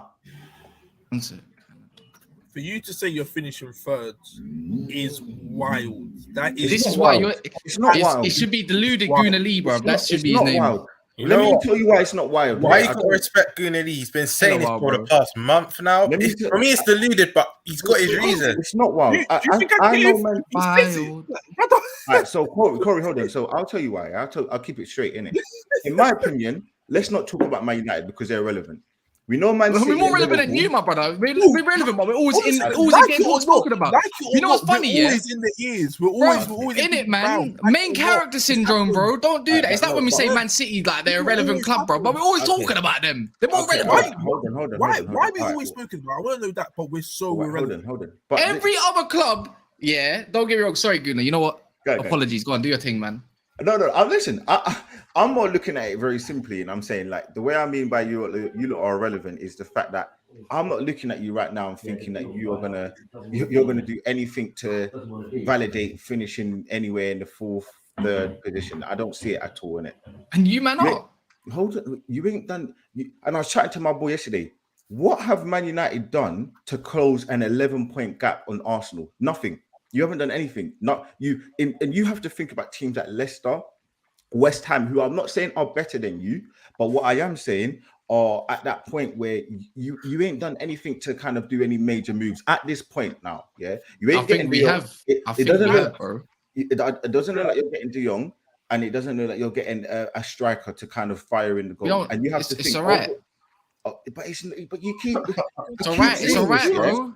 I keep saying this. You have to have so many things to go right. And again, Kaz, I'm not saying you said you're going to finish fourth, but I'm saying for Man United to finish fourth, you need Spurs to drop off, Arsenal to drop off.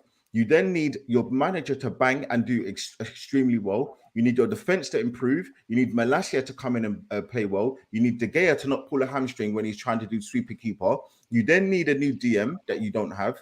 You then need to have your strikers, Rashford and Martial, to keep scoring goals.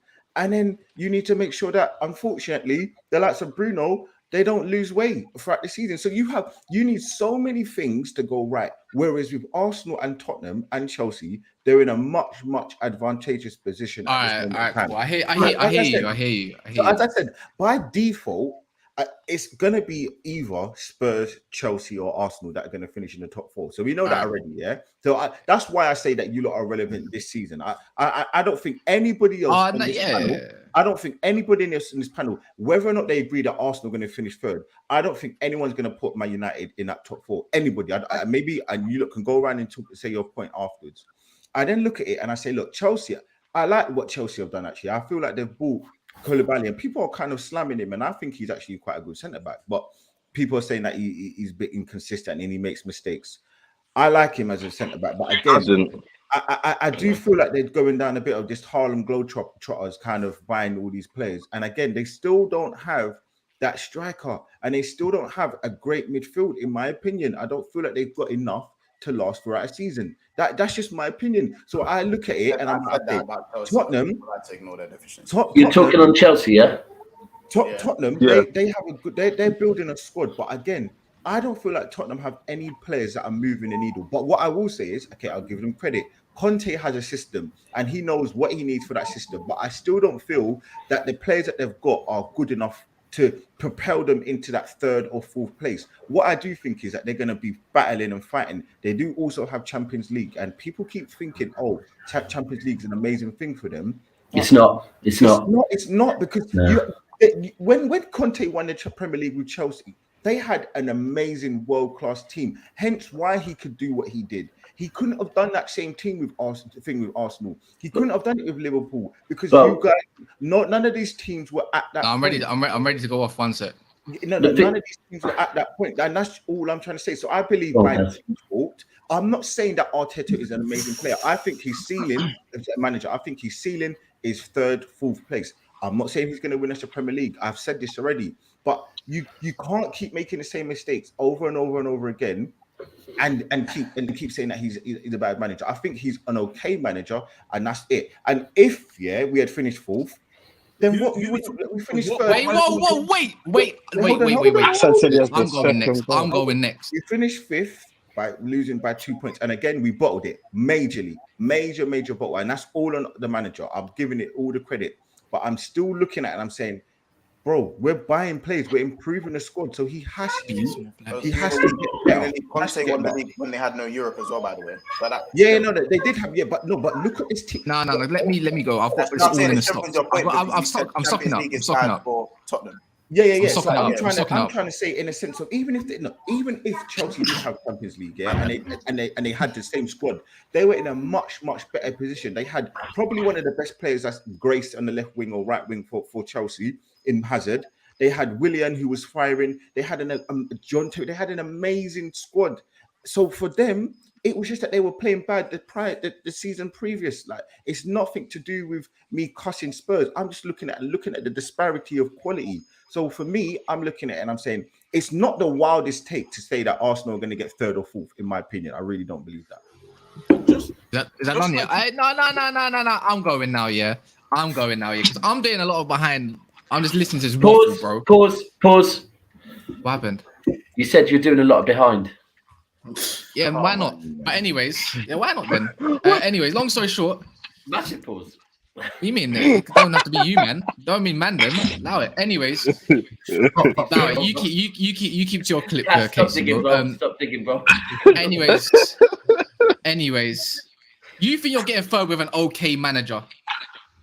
So we're talking about improvements in squads. Conte's coming. I'm not joking. Wipes the floor of Arteta. I don't give a fuck what squad. You can have Messi in your squad. It's not happening, yeah? By the way, you got second with an even worse Yeah. And the league was absolutely trash, bro. Yeah, and lots of injuries going on. Anyways, it happened. So we talk about the difference between Man United to close that gap is actually probably, in my opinion, Ten Hag, because we haven't had a coach in time yet. That's the difference, yeah. Okay, and Luke Shaw. And a centre back, and a right back, Yes, and a DM. Anyways, I'm talking about the gap on Arsenal, bruv.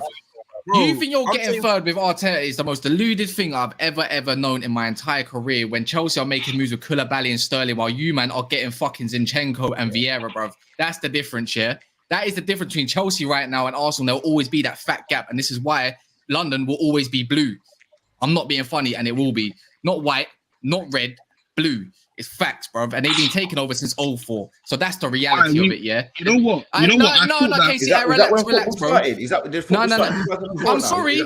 We've got to stop, even as Man United fans, got to stop living in the flipping past, bro. But I'm asking it is when football started. For the majority, for now, because all right, then, if you're going to talk about that, the Manchester's red. Bro, as I hate to say it, it's not red right now. We're talking about the present. And I'm not being funny. You, man, have finished behind Tottenham for many seasons now. That's your target for every year. Finish above Tottenham. You need that's not our target. That's their target. Yes, Tottenham's always your target. That's never been our target. Tottenham is your target. Don't give me that. No, it's not. See how quick you lot are to respond on that, yeah? Look, Lee is taking it impatiently, bro. You, man, are cutting in. So respectful for that, yeah? You, man, yeah? Europa League, another thing. You got more games to play. Who says Vieira's gonna bang as well, bro? If we're gonna talk about our signings, your signings, who says? Who's your other signing? I don't need him to bang. Who's your other signing? Who's your other signing? Jesus. Again, Jesus. We can say he's gonna do great at Arsenal, yeah, but it's not Man City either. Who says he's gonna bang as well? But I think he will, and we can say the same. We can say the same. You can say that about any. You can say that about any player you sign, bro. You can say that about any player. I'm going off of what Goon and Lee was trying to say. Now you got more games. No. Now you got differences. No, it's not the same. Go on. I'll let you finish. I'm just going off of what my man is saying, and he's so confident he's going to get third under a trash manager, bro. He's not trash. Let me put some respect. He's okay. He's actually all right. That's the difference. He actually is all right. Man United was uncoachable. That was my point, though. Man United was uncoachable last year, and we're bringing in different players. Yeah, great. Maybe there'll be a few youngsters. Great. I'm not going to say we're going to be firing. I'm not going to say we're getting top 4, but you to say that you're getting third over Chelsea and Tottenham currently is the worst thing I've ever heard in my entire career, bro, of thinking of football. I haven't heard this stuff since Ty from AFTV, bro. Can I ask you one thing? Can I just ask you? So if we do get third or fourth, yeah, but I'm saying third, but if we do, then are you going to bring another excuse or something else to the table, or are you just going to just give up and say, do you know what, you were wrong? No. I would say I'm wrong, bro. I would happily say I'm wrong, but I'm trying to speak for the majority as well, probably in their heads, other than Arsenal fans. I don't know any other top 4 that thinks Arsenal are getting third, bro, with Arteta. That man's getting sacked this season. It's probably rightfully so he gets sacked this season as well. Because you man are not. I don't think you man are getting top 4. Actually, you know what? I think you lot will probably. I think you man actually might go for a top and tumble, bro. I can't lie, but I still think you're gonna currently right now battle it out for 5th. I just don't think you're nowhere near. Hold on. With who? Probably the likes of us. Probably the likes of even West Ham. The way they're moving. I'm going to be honest. That's our level. You were putting yourself in that mix and not. Yeah, of course it is. We are, bro. And when you don't win Europa League, because you man can't win European stuff right now, because heritage is a thing. We're gonna laugh at you even more. That's the fact of it. Oh, that was it then, not us. Okay, good. Get it? We're not on the same level. What squad have you got? What squad have you got in the front line that's gonna score you more than 15 goals in the season? Or even midfielders? No, he's not. No, he's not. Not in the Premier League, bro. You not only scored. Where Ronaldo goes. What about you, man? I don't know, bro. But I feel like we got more goals in our midfield and everything than Arsenal. Who in the midfield? Who in the midfield? I had to rise up. Who in the midfield? Don't be no Bruno. I don't want to hear it. I don't want to hear it. How about that? He has to score all your man. Forget that. Who in your midfield is banging goals? Who? I understand. We don't more goals than your own. You're gonna tell me about that. I'm gonna tell me about that 3 goals. Jaden Sancho's. What he's gonna be start slapping it. Yeah, I watch him cook this season. Watch. He's gonna cook this season still. Don't see for Sancho this season. Watch. I'm just gonna say watch here. But not with goals. Hopefully. Where is this? That means somebody else is getting goals. He can hit 10. I honestly think Sancho can hit 10 this season. I'm not being funny. Martinelli's not hitting 10. Martinelli's not hitting 10. Emil Smith-Rowe's not hitting 10. Saka probably might scrape 10. But Jesus is not scraping more than 15. Smith-Rowe just got 11. He just got 11. So what are you talking about? Watch him not. What is he really going to be starting for you next year in the Premier League? Yeah. He went missing. Eriksen and Bruno have goals in them. Let's not pretend they do. No, you don't. Eriksen don't go. Bruno does if you give him the penalty. Montel. Goals a goal though. Eriksen. Let's be honest. Odegaard don't score goals. Partey hits Rose every time. Odegaard scored 6 goals. Riera is an unknown commodity, but is more known for his assists. Who else you got in that midfield? Who else you got? Forget the midfield. Xhaka will get his annual long range goal, but it'll probably be that one scores or a banger every 15 months. Yeah. So I don't need. Why are we talking about midfielders scoring 10 plus goals? I'm not City. Anyways, I'm not City, bro. Mons, respectfully, yeah. Man United had the worst season last year, and Arsenal, this amazing Arsenal, only scored 9 more goals than us, bro. I'm leaving it right there. Because of my strikers, I had no striker. Your chance creation levels were shit as well, bro. Go check the stats. Balance. That's it, because I know Arsenal, man, are actually. Don't do all of this. Real quick. I'm ready. So Arsenal can't believe my man still said I had to run back from the paddling pool for this. Arsenal scored 9 goals more than Man United last season, right? Cavani's just left Man United. And great, he didn't score. Pogba's left. And Pogba's left, and there's a good chance he's injured all the time. May well be leaving. So yeah, but I just feel like under 10. We didn't create a lot of chances. We didn't create a lot of chances last season, and Dax, you know that. Dax, you know that yourself, bro. Hold it. Let's get a bit. Wait. I want to ask one question. Yeah, Corey then kids. In Arsenal, who scored the most goals in your midfield last season? Okay, hold on. Let me answer this. Who was it? Corey. Can I ask someone else? I just want to say something because I got to do stuff. I got to do stuff. How has no one, even Arsenal fans, questioned you saying that you're going to finish 3rd? I just want all you, man. How have you not gotten to that question? How have you not gotten to this? I'm going to go now. I'll answer that in a bit. Answer Corey's question and then. Yeah, let me answer Corey. Okay, Name go on. Yeah, so there are more ways to skin a cat, you know. So again, I'm not looking at it and I'm saying that the way that leave cats alone. You get in trouble for that, though. But in general, that everyone needs to kind of just relax.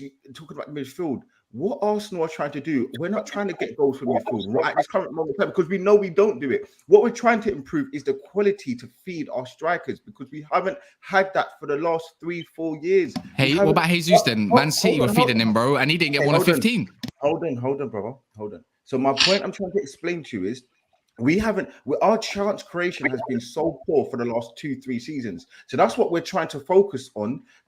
Bro, I'm telling you, look at the stats. Our chance creation. We've been in the bottom 5 teams in the league for the last couple of seasons. So what we're trying to do now is trying to improve that middle of the park with the likes of Fabio Vieira, with the likes of Odegaard coming in to feed those attackers. And we are getting another winger. We're looking to get another winger. I'm not going to guarantee anything. That's what they want. They said that's the main thing. Next is the winger. Yeah, I've been told, because I was told this age ago.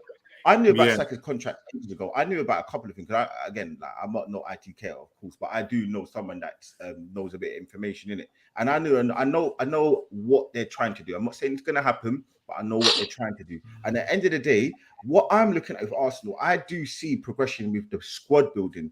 And I feel like it's very difficult for Arteta to actually fail because he's got so many things that are going for him. The players don't ever down tools on him. The players don't ever think to themselves, "Oh, we don't want to fight for the manager." And you can't ever load that at him, at the players. You can't. And you can't load that at the manager. So for me, as I said to you, I believe Arsenal are going to get third. No one else needs to agree with me, but I do think that people aren't kind of saying too much because they don't think it's as far-fetched. Even Munch said, Rome said as well, that the Chelsea thing is a bit overhyped. So that again in itself, that it's not a guarantee, it's not a shoo-in because we don't know what Sterling's going to do. We don't know. We don't know how he's going to get those balls in and into the box. We don't know how he's going to score those goals. And for me, I look at Chelsea and I say, look, they ain't got a striker, so they're going to be relying on Havertz, And we know what Havertz is. Like, if you're going off history, you want to go off history, we know what Havertz does in the Premier League for the last 2 seasons. We know he's very up and down. He has very high peaks and very low troughs, So, again, if you're looking at Chelsea, you can't bank on them. If anything, you could probably more bank on Tottenham to do something. So again, we're looking at that's what I would say. Chelsea scored 15 more goals than you last season, but Chelsea scored 15 goals more than you last season, and they just added Sterling to the equation. But yet you want to talk about goals? Again, the way I look at Sterling, more than Tottenham, by the way. The way I look at Sterling is, I think he's a great player, and I said it on Twitter. I want him to succeed because he's a Jamaican guy from London, and I'm repping him. I really am. I don't care about no rivalry. I like him because I don't like the way that he's been treated, but I just don't think like he's a guy that creates his own opportunities. I don't look at him and think that he's a guy that's a flash in. Well, I think I look at him and think he's more of a flash in the pan. He can score goals, he can do the things that are good, but I'm not looking at him thinking that he's that guy. Like, he's not carrying the mantle for a team, in my opinion. So that's another squad or another team that I'm kind of like looking at and thinking they could finish 4th, they could finish 2nd, they could finish 5th. I really do look at it. We don't know what's going to happen with Chelsea. So because of that, and again, there's a lot of stuff that people need to forget about. Remember with Tommy Tuchel.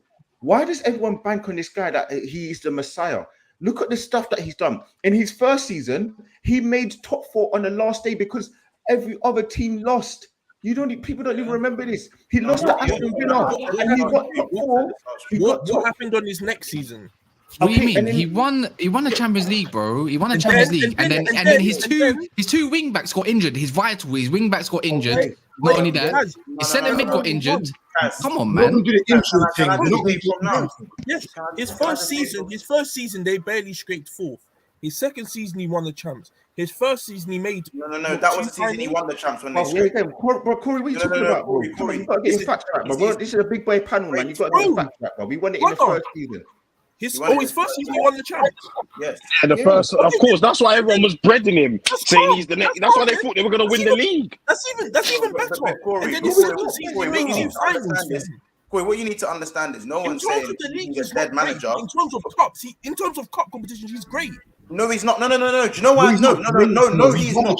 No, do you know why? No. That's fine. It's a stretch. It's a big stretch because everyone talks about these We're cup talking finals about and turning up in cup finals. When you lose 3 cup finals and you won 1 cup final, I don't want to hear great in cup competition. Bro, he can only do so much getting to the final. Who are we talking about? Tuchel like he's the second coming. He can only do that Champions League brought him credit in the bank. So much getting to the finals. This guy's got them to the Give my manager some credit then, because man was always talking about the finals we used to lose. Word, everyone's always getting on. Everyone was always talking about how shit we were in cup finals, fam. All we had was the Champions League. When we won that one Champions League, everyone was saying, "Oh, but you lost exactly. It's when the I'm going to be. Listen, do you know what I'm going to be 100 with? And look, coming from the team, your players performed in your finals, and you man deserved it by penalties or whatever. I get that, but in terms of getting to the final, he done that. He got them man to the final. It was up to the players to do that. Corey, what we're saying is when we was with Jurgen Klopp, bro, when we won that Champions League, before that, even when we won the Champions League, before we won the league, it was, oh, you lost the Europa League final, you lost the final against Manchester City, you lost the Champions League final. That was 3 finals on the bounce, and they were even bringing up finals from Dortmund, bro. 3 finals, and then won the Champions League, and we still had no Prem. And man, we're still talking. Man, we're still talking about, oh, you've won your one cup, yeah, but when it comes to cup finals, you man are it. Even when we lost the Champions League final this year, man, I'm like, cup finals, I don't really know. That's the same thing for listen. Whoever said that, that's wrong. Whoever said that, that's wrong. Because Klopp is, in my opinion, for me personally, I prefer Klopp than Pep. Yeah, I think Klopp's the best manager in the world. I think Pep's harder than that, but I would prefer to play under Klopp. Facts. Yeah, Liverpool is, in my opinion, the best starting 11 in the world right now, and has been. No way. Goodbye. You jumped in. Shut up, Sorry, can I just say, Corey? Who is that? Corey off of Big Six bench. Kick him off of Big Six bench. Look, your contract with Big Six bench has been terminated. Who is that talking? Now. Was that Corey talking? Was that Corey talking? Casey. Do you know the funny, bro? You landed for time, bro. You landed enough. In terms of you man to slate Tuchel for getting these man to numerous finals and them lot not performing is crazy. He's got them to an FA Cup final, Carabao Cup final. You got them to the Champions League final, got them over the line there. You got them numerous semi-finals. So 4 finals. You got them to 4 finals. You got them to 4 finals, and it was up to the players to do that, and they didn't perform.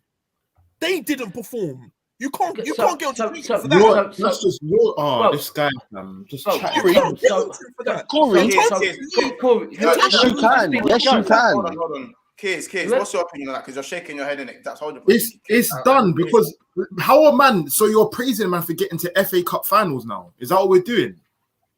No, I'm not praising him for that, but I'm saying for the fact that Tuchel can only do so much. He can only do so much. It's up to the players on that final day. Everyone knows. Yeah, on the final. On the final.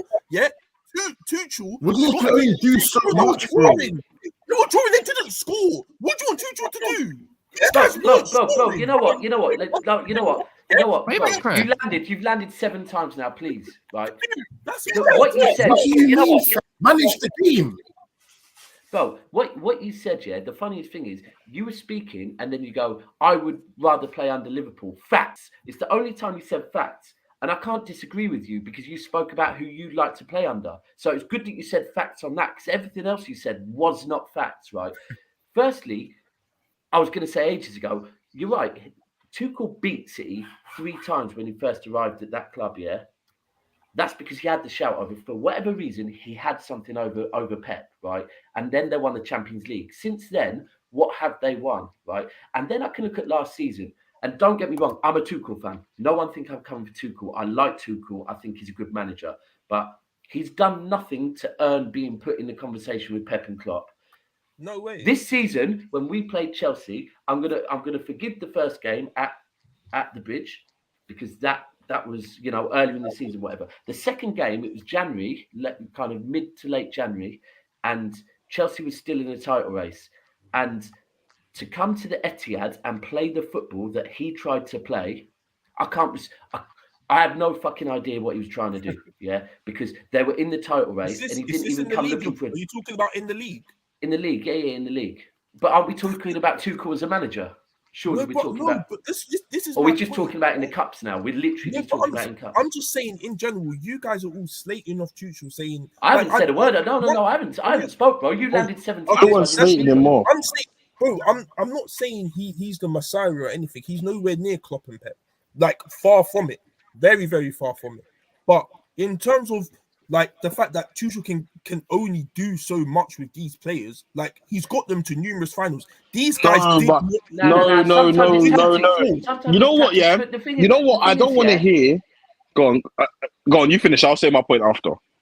Yeah, like I hear what you're saying about players, but again, the two games against Liverpool, in particular the second game against Liverpool in the FA Cup, for me, if he went about that tactically better, like Liverpool looked fucking tired that game. Like that was not a normal Liverpool. That was a bit like the Liverpool against Tottenham in the Champions League final, where Liverpool won it, but that's because Tottenham were even worse. But Liverpool looked tired that day, and Liverpool looked tired in that FA Cup final. They looked fucking drained.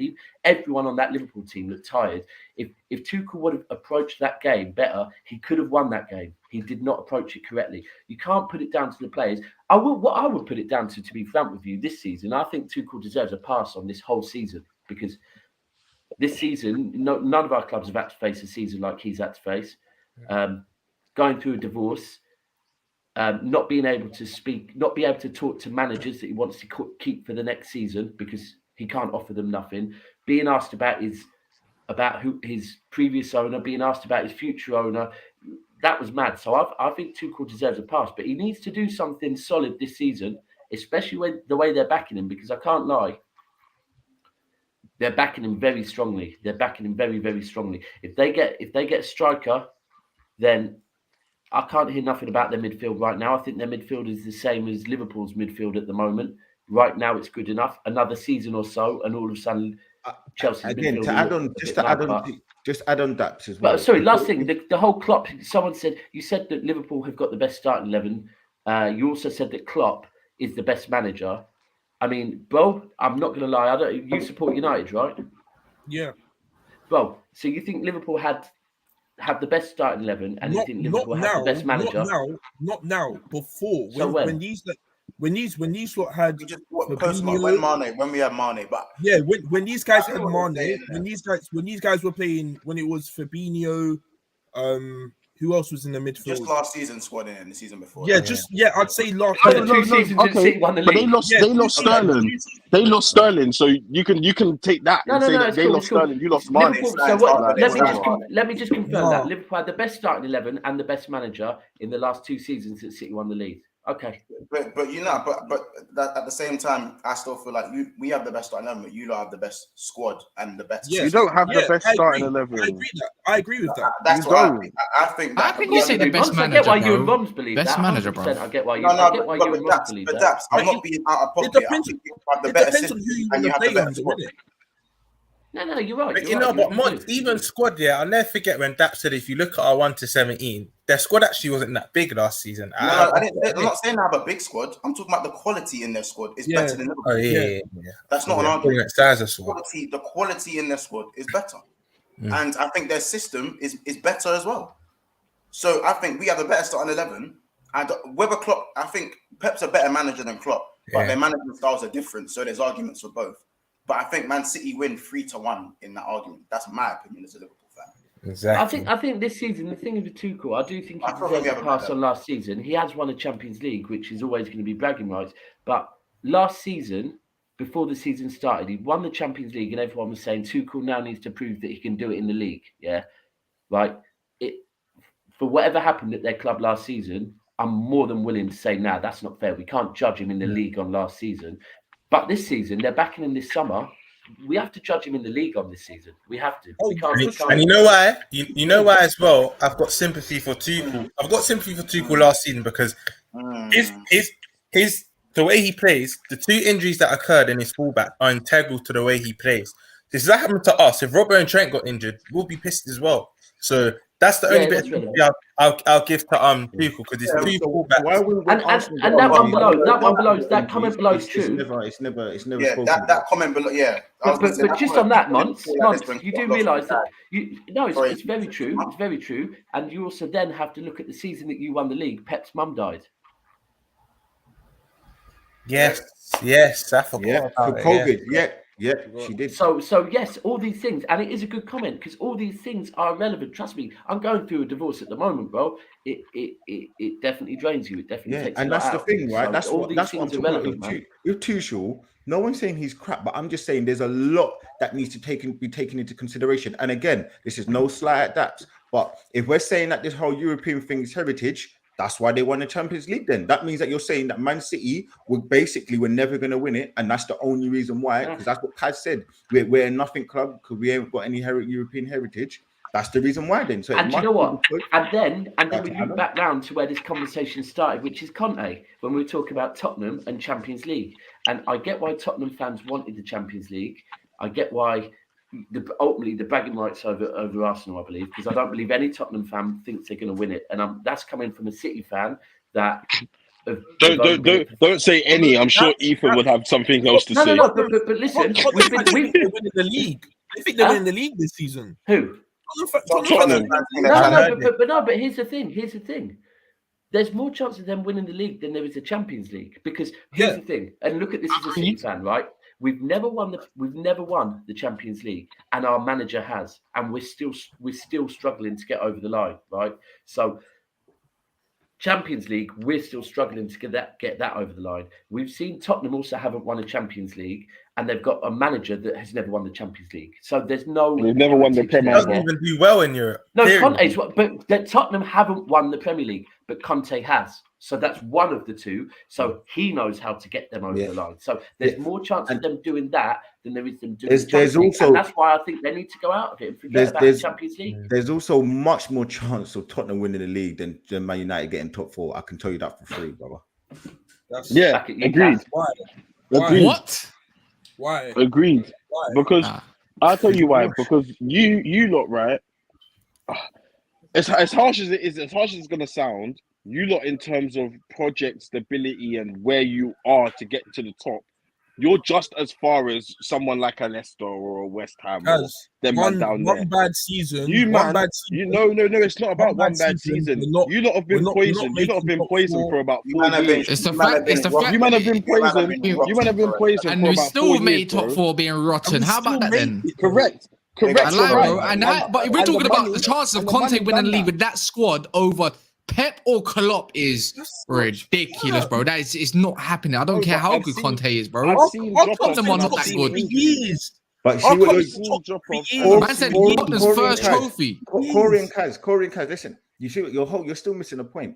I'm trying to explain to you how crap that you guys are as a team. Yeah, it's not. I'm not saying that it's gonna happen. You have less chance of getting top 4 than actually the fact that Tottenham can win the league. That is how poor your team is. And just to add on top of everything, that's on your opinion, bro. Your opinion is also irrelevant. You said Arsenal get 3rd, bro. In the last 10 years, how many have you finished on top of us more times, or have we finished on top? So wait.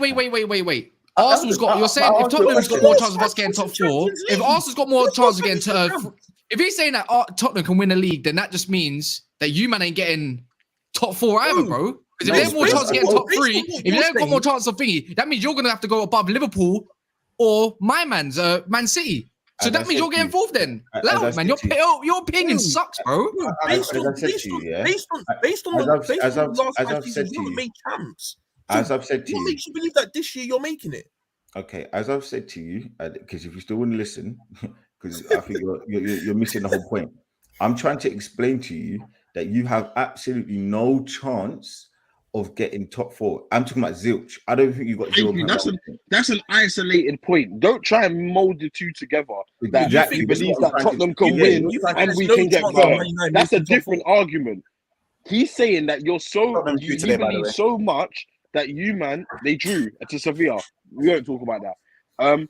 But the fact that you man are so far away from where you want to be. You're invested now, bro. Right? You can't, bro. Man United, right? Man United, right? If we're gonna look at Man United, let's look at the transfer window, yeah, and Ten Hag. So you've got Ten Hag in. Yep, he's implementing the system. Blah blah blah. The holes you lot have had to fill, you haven't even got close to filling. Not even close. So I believe you needed 2 left backs. I feel like Luke Shaw's literally this is his last season, in my opinion. If I was a ruthless owner, this is Luke Shaw's last season. If he doesn't do a thing, he's gone. Yeah. So I think you need 2 left backs. I think you need 2 centre backs. I think you need a backup. I think you need 2 right backs. That's already 6 players for your defense. Yeah. That's just 6 players for your defense alone. Then you need a DM. You haven't had one, so that's 7. You need a backup midfielder. that can do the 6 role. That's 8. You need a striker. That's 9. And you need a left-footed winger. That's 10. You basically need a squad, a starting 11 of players, and you need a backup goalkeeper. 11. So you need 11 players to even be in the competition. Got a backup goalkeeper. What you on about, bro? To go back, huh? You're talking about a full 11. A lot of teams need a lot of players to fill in, bro. Like we can say that your squad depth sucks. We can say your squad depth sucks. I'm not gonna pinpoint Arsenal either. I think even Tottenham need a few more players as well, like that. A whole squad, not a whole squad. That's your opinion. Right. They need more players. Right. Arsenal need more players. We got opinion. Yes, Man United need a few more players, but we just got rebuild. There's a difference. Bro, but we can say that we're getting a few players. You're getting a few players. You're getting a few players. Tottenham still need a few players. What's your point, bro? So do you think you're finishing above Arsenal for like you're like confident? I think we'll contend with because you got Arteta. I think we contend with you if whatever place it might be. I don't think we're getting top 4. I don't think we're getting top 4. Are you finishing above Arsenal? I think we contend with Arsenal. I don't know if we're gonna finish, but all I'm saying, I've got my top 4 in my head already. You have to give a yes or no answer. Yeah. Put your big boy pants on. Come on, you got to answer the question. Yeah, no, I really do think so. With the things going on right now as well, I think we finish above Arsenal, bro. And I also think we can clip this. So where's that clip button? Where's the clip button for my man saying he's going to finish 3rd? No. Don't worry, we don't need to clip it. You've been saying that today. Gruner's been saying that. You've been saying. Oh yeah, there's plenty of clips. There's plenty of clips. I just want to for it, bro. You've come out with some ridiculous stuff today, bro. Trust me, you've already been. There's another 2 clips for you in the stream alone. I just want to say this. You're deluding yourself. Your knowledge is absolutely shocking. Last season, yes, we finished 11 points behind Arsenal, but I'm telling you from now, if we had the style of play, we would not be in the same position you guys are saying now. I'm telling you that for a fact. A lot of if we had a striker, we wouldn't be where we were. I don't believe that. Last season, how do you explain yourself? Corey, can I just ask you a question?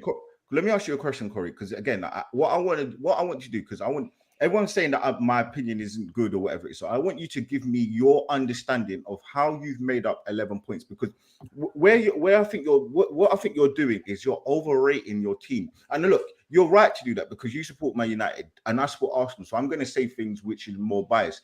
People that are in Liverpool fans, they're going to support Henderson, and we know that there's been issues with him and his quality before. They're going to support Nunes, and there's been banter about him like over the last couple of days. So look, can you explain to me if you've lost your top goal scorer, or okay, maybe not say lost, but his heart isn't at Man United this moment in time, and he scored 18 goals for you in the Premier League right now. So can you explain to me how you're going to get the goals to fire you anywhere past 6th? Because at this moment in time, and if we're talking about, yes, you do also have Europa League, how are you going to get in a position to surpass the likes of Arsenal, who have now, I believe, even if we're going off what Kaz says, and he's going to get us no more than 15 goals.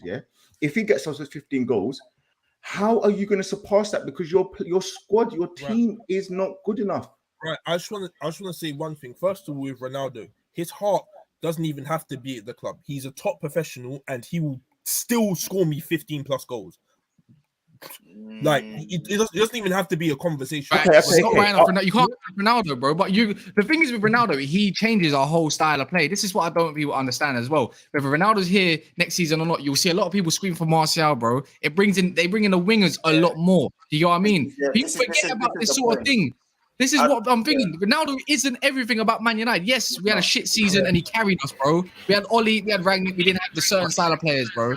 And can I just say, I'm not saying Martial is going to score us 15, 20 fucking goals, but guarantee he brings in the wingers a lot better in a whole style of play for a squad thing. But then same on Jesus. So if Jesus only gets, if Jesus only gets 14 goals, Jesus's runs will lead to more chances for all the other Arsenal players. I'm going to say this as well, though. Our wingers are more clinical than theirs. Our wingers are more clinical than theirs. Do you see what you're doing? Yeah, I'll agree with you.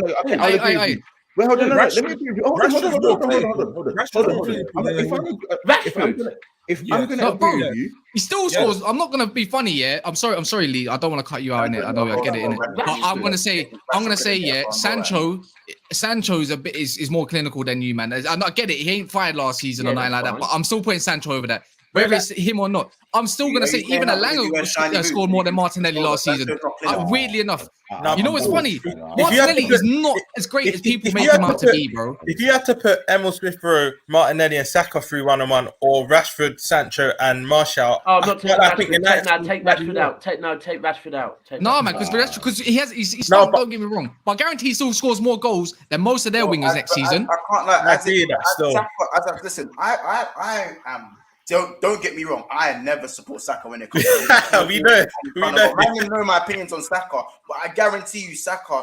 I'd rather Saka in front of goal than Sancho right now. No, easily right now. Hold on. This is where we're losing track. Yeah, this is what people keep doing. You keep going off names. Okay, even if you want to go off the whole height that right now, Man United have better players than Arsenal in those wide positions. Over the last 2 seasons, all of your players in those forward positions are going down, and all of ours are coming up. So even if you want to go off that, it's a slow improvement.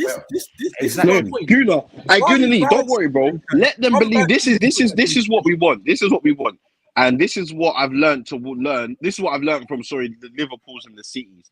Many of us believe our players are of levels where we can have the conversations with the Liverpools and the Cities. And these lot know themselves that it's not that. So they just allow us to put them in and then it shows. So that is what I'm now going to adopt as I want to be a big club. I'm now going to adopt yes, you lot can say your players are such and such, they're A, B, and C. But I've seen it myself. You've seen it yourself. The difference is I'm going off what I've seen. You're going off hope. They're hoping that these guys can do a thing. I've seen my guys can do a thing. So go check your chance creation. You know what? Yeah, go check your chance creation. The difference is Corey. Yeah, your flip flop and your knowledge is shocking, bro. That's the difference. You're gonna flip flop. Whatever you said now, yeah, you wasn't saying it last year or any time after before, bro. They're arguing between each other. Allow it, man. No, I'm talking to you, KC, bro. I'm talking to you, KC, bro. Yes, bro. Whatever you say now is going to change next week, bro. That's the difference. That's the reputation you've got. That's fine. Yes, it is, fam. That's up to you. You've been watching them for years, yeah. You ain't been watching no one for years, bro. You're telling me that Sancho... Repulsive liar, man. Repulsive liar, man. You men are telling me Sancho and Rashford are going to do a thing. Sancho came in, didn't do a thing. Yes, I think they will do more than your wingers. So you're basing it off hope, right? You're basing it off hope, right? No, because I've seen... So your opinion's changed off hope, right? You know what? What's it based off then? You said what you've seen. I've seen Rashford bag 20 goals in a season. I've seen Rashford bag more than 10 goals in a season. So we can go off of that, bro. We can do that shit. I'm going off your logic. I'm not saying Rashford's going to hit next season. We need to go and sign Aguero. We need to go and get Aguero again. Fuck it. I've seen him score better goals. This is the logic. This is the logic I'm going off. This is what I'm going to We are going round in circles. No, we're not mature. I need him to land.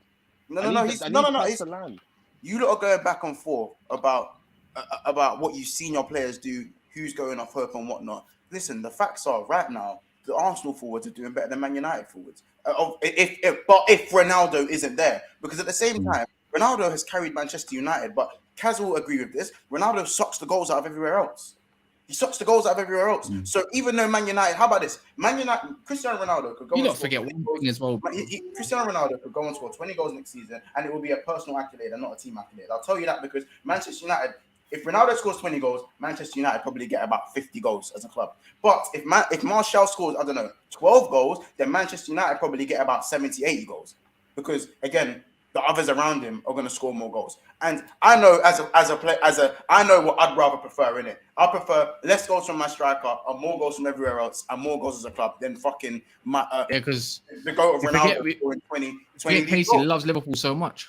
But that's the logic, isn't it? Again, Corey did make a point where he said, because this is the point where everyone kind of went crazy. He said if Manchester United had some sort of system going on that they'd be doing much better than Arsenal and everyone else. Was it just Arsenal? Did you say, Corey, or was it more than Arsenal?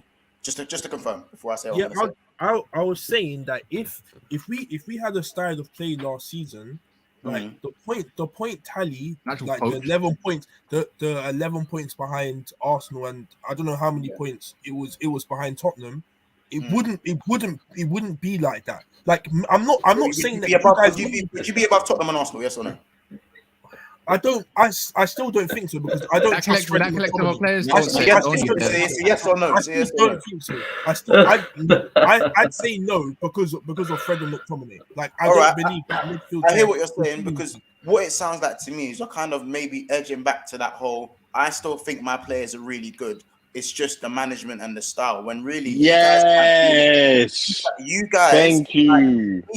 Every other rival fan used to buy into that and go, yeah, man, you great 11 should have been challenging for the title, but you know they've got a crap manager and that's why they're not doing anything at the moment. But I think we've all seen through that glass. We've all seen that through that glass window, and we understand that actually maybe your players just aren't good enough. Players are turning on Rashford. Maybe he's just not good enough. Players are you're looking at Maguire and Varane. These guys aren't good enough. Players are looking at Shaw at the 7 seasons he's been here. Maybe he's not good enough. I'm not saying everyone in your squad isn't good enough, but there's a plethora of players that we can no longer protect them by bad management. These guys are not good enough and haven't been good enough for long enough. So I don't think you can use that. I'm bringing in Eriksen's better than I'm just gonna say this now. Bringing in Eriksen's better than the whole of Arsenal midfield already, fam. I'm just saying by currently what you have. All your midfielders, bro. I'm so tired, fam. Eriksen is better than all your midfielders. Am I lying? You know what? Am I lying? You know what, Cass? This is what the Glazers love. They love you. You especially, man like you. Not what because we're making one good sign, an actual good signing. You get a name in, and now he's solved everything. He's better than everyone. Did I say that? Wait. Did I just say that? I just said he's better than your midfield, bro. That's what I heard. Why is he better than my own midfield? Why is he better? Because we're gonna do that. Yeah, you brought in a name called Party. He ain't done shit in the Premier League. Yeah, Eriksen's done shit in the Premier League, and he keeps proving man them wrong. Like, is he second behind De Bruyne in chances created? Odegaard's overrated, bro. Don't give me that. He goes in one game and he goes missing. Don't they? Because your own fan base says it himself. This is why they want another centre mid to take over Odegaard sometimes. Am I wrong, bro? Don't do that. You're such creative midfield, have hardly created many chances in the Prem, bro. Go check it yourselves. Thank you very much and goodbye. Kaz, hold on. Wait, once. Let me grab this. Kaz, how do you create a chance? Come on, let's use a bit of common sense. How do you create a chance? What do you need up front to create a chance? Big chances then, bro. You need to put him in goal. You gotta make something. You gotta make plays. Anything, bro. Now through ball, press that wide ball, anything, fam. Wait, slow down. Guys, you're looking silly now. I'll just ask you a question and a question that needs an answer. How do you create a chance? What do you need up front? Well, you need a good midfield behind you, bro. Oh, Kaz. Now we're talking about in front and we're talking about behind. Let's face it. No. Because if we've watched Arsenal, the only thing you're getting creativity is Saka, bro. Saka is your creative spark. Odegaard does things here and there. I suppose Emil Smith Rowe had his little bit and a little phase, but you man don't create big chances, bro. That's a fact. It's a fact, bro. You're chatting out shit, bro. You're making me swear, bro. You're chatting out shit, bro. No, I didn't say that. I said that he's better than your midfielders, bro. He is better than your midfielders, though. You're right. He's gonna start every game for you, right? No, he's not. And that's even no, he's not. And no, he's not. And that's the best. And that's the best part, bro. Look what you started. Also, Montel. These lot didn't want to hear it, fam. Because I want to get to a point. So is Bruno better than everyone in our midfield? We don't talk about attacking wise, yes. No. He actually is. That's not what I asked. I don't like Bruno, but he's better than your attacking midfielder. I hate to say so Eriksen is, and so is Bruno, right? Huh? So I'm gonna say this right now, yeah. Man United have had an unbalanced midfield for so long, yeah. But if we're gonna put them up against each other 1v1, they're better than your midfielders, bro. But I say in attacking mid for Bruno, in that kind of part. But other than that, no, he's not better than Partey in a centre mid role. No, he's not better than that. But he's better than Odegaard, bro. There's a good comment here that backs up Corey's point. Mike G says if Ten Hag is manager last season, we finish above Arsenal. That's all opinion and hope. Why is it I don't want to hear that? Don't want to hear that convo. I've seen great managers. I've seen great managers come into the Prem and not do a thing. So you rated this one. And the thing is, Ten Hag's not even a great manager. Ten Hag is not even a great manager. What great managers have He's came good to the Prem? and he has a style of play. All regard. What great managers have came to the Prem and not done a thing? What manager? And yeah, oh my gosh, man! So you took the words. Wait, out, what? Did you say Ancelotti? He won the Second coming. Everton. Ancelotti, did you say he wasn't great? Leave it out. You see what I mean? Leave me alone. Leave me alone. One second. Leave me alone. Him at Everton. Mourinho at Tottenham. One second. Mourinho at Tottenham. You can say Van Gaal. Van Gaal's not a bad manager. He's not a bad manager, and he was came and outdated, didn't do a man. thing. Like, He was outdated, bro. You can even say David Moyes. You've seen what he's done at West Ham, and now look what he's done at Man U. Stinky. Like, bro, I've seen man come and not do a thing at Manchester United. What? Okay. What? If you want to keep doing it like that. Let's bet Unai Emery. If you actually backed Unai Emery, he would have done a better job right now. If Emery got backed at Arsenal, he did a better job than Arteta, bro. And you know what? At some point, some things I agree with. Maybe that would have been the case. But he was back. Even the few managers, and they both managed Everton. Just think about that. Ancelotti was back. Ancelotti was heavily back. Say the point. Hey, Cass, no, say the point about. I don't want to hear it. Everton to Everton, respectfully. Yeah, hey, Cass, to say the point. Like it's that. Cash, like, yeah. To talk about I'm never trying to side with what was it you said? But it's that. Like, it's not, forget you, fam. Everton's Bro, I ain't got time for you, fam. You've had since what's your old guy's name again? Alex Ferguson, sorry. Yeah. So since Alex Ferguson's left, yeah, bro, you've had David Moyes, you've had Van Gaal, you've had Mourinho, you've had Ragnick for a little bit, you've had Oli, and now you've got Ten Hag, right? At every stage, every time you got a new manager, you told me a thing's gonna be. It's a thing. These man. Wait. Whoa! Every time you've got. Wait. I've only known you for about 3 months. About every time I've told you, bro. So you come out with more repulsive lies, bro. I've known you for 4 months. Hey, whoa. I'm talking about your fellow Man United fan next to me. I'm saying this from now. I told you. I only talk about what people have said here. Right, I'm only going off what Corey. Wait. So since mentioned 4 managers, this guy's so silly. He's mentioned 4 managers. Yeah, 2 of those managers that are great managers in Van Gaal and Mourinho both won us trophies. What are you talking? You told me that Corey winning Europa League and winning a FA Cup. One second, winning the FA Cup and winning the Europa League is not doing a thing. It's not doing a thing. Wait. So what's Arsenal done to do a thing, bro? If you want to go off that logic here. Since 2009, you've been a selling club, bro. Since Wenger, so what have you not done? What about you, man? Emery and Arteta, bro. What have they won you? An FA Cup. Wait, stop with the deflecting, bro. Stop with the deflecting. I'm talking about. I'm pretty sure we're talking about you. I'm not talking about me. Why are you talking about me? Because you need to be accountable for your own words as well, bro. I'm not here. You can talk about me after. You, bro. You can talk about me after. I'm talking about you right now. So we can. You already know the answer. They ain't done shit, bro. But there's obviously so they haven't done shit, right? I know they haven't. They haven't done shit. They're trying to do a thing. So because they're trying to do a thing, it's okay. I didn't say it's okay. Who said that? You're putting words. You're putting your own words. Like the difference is, sorry, Mons. The difference is, he's not asking. He's trying to tell. He's trying to tell. Like, you're not even actually asking anything. You already know the answer, bro. Because it's already invalid, Corey, Casey, bro. Whatever you say is always going to be invalid, fam. Because you don't even have knowledge. Hey, this guy's burning. No, I'm not, because I can listen to Lee. I can listen to Lee, but I can't listen to this guy, bro. That's fine. He's like another John Moore, bro. You're the same one. You're the same one that told me. You're the same one that just told me Eriksen's better than my whole midfield. So he is really and truly better than your centre mids, and he's better than your attacking mids. All right. Yes, he is, bro. I hate to say it, probably is. All right. He is not. Wait, would you say that? Would you say that? He probably is. Yeah. Wait. I zoned out. What was the question? Rob, let's Liverpool big boy step in now. Go on. That's Roms. Is Eriksen better than every person in Arsenal's midfield? Personally, I don't think so. But I'm just thinking it. I mean, Partey, yeah. Let me go over Roms first. Xhaka, Wait, is Eriksen better individually than every one of Arsenal's midfielders? Yeah. Yes. I have to agree. But we're not talking about. Wait, that's We're not talking about individually, I need to though. hear that again. I need to hear that again. 1 second, we're not talking about individually, bro.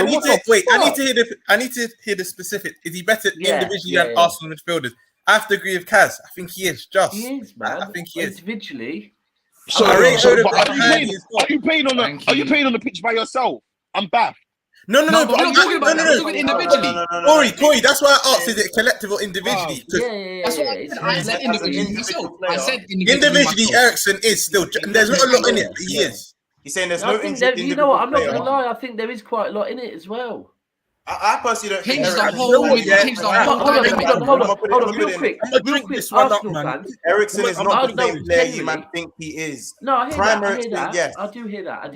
But I just want to hear. Hold on. Because we're using a name in Eriksen, yeah, and generally I've been backing Arsenal. By the way, let's be clear. I have been backing Arsenal mainly, but. We're using Eriksen's name. So to the Arsenal guys, if you're saying no, he isn't, can you tell me what Arsenal midfielders are better than Eriksen? It is a fair point. The Mont said, but I'm going off of... Partey. No, I'm not having Partey. Sorry, Partey don't have no say in this. Corey, that was a wind-up, innit? Huh? That was a wind-up. Odegaard, I don't know about Odegaard, you know. I'm really not sure. No, personally, as I said, look, just... It depends, because if we're talking Eriksen Prime, he's better than Odegaard. Mont made a very good point. It's not a conversation. Yeah. And that's kind of what I'm going off, but you need to remember, Mont. I saw Eriksen go to the bridge and boss it, and that's only a couple months ago, bro. So yeah, he bossed it, bro. Like, I've seen Gallagher go to the. I don't know. Well, not Gallagher. Sorry. I hear you. Hold on. So what? No one saw Odegaard's performance against Chelsea when we beat them 4-2 away. Yeah. No one saw that. I didn't, to be fair with you. Even the United game, Lee at Emirates, I was there. He bossed it. No one saw that. No. Okay. I was gonna say Odegaard has gone to enough big stadiums and bossed it. By the way, yes. We're not gonna like. And what I'm saying, listen, I'm not even like, oh yeah, Odegaard's the guy. But let's not act like Eriksen is the same player he was. That's a fair point. In fact, let's go back. Let's go back a little bit. Yeah, because people do the same shit with Perisic, and it pisses me off as well, fam. Yeah? Thank you very much. So, bro, Eriksen was brilliant at Tottenham in his prime years, on par around. He was around Coutinho style. 100%. He was fake. He was fake. Yeah. But cool. In that last season at Tottenham, he was cheeks, bro. Tottenham fans wanted him out. Donny wasn't playing for the back. Yeah. People forget about that. On his move to Inter didn't fucking want him. They already until he scored that free kick when it's not that hard to stink up the Mourinho, bro. But until Eriksen scored that free kick in the 93rd minute for Inter Milan, 2/3 into the season, Inter didn't want him. He wasn't even starting. I don't think. He weren't starting. It was like his third appearance of the whole season. He weren't doing fuck all in that Italian league. Even after he scored the free kick, he didn't do too much, but he came in and done what he needed to do as for surplus requirements, bro. That's what Eriksen was. Obviously, then. The tragedy happened in the World Cup.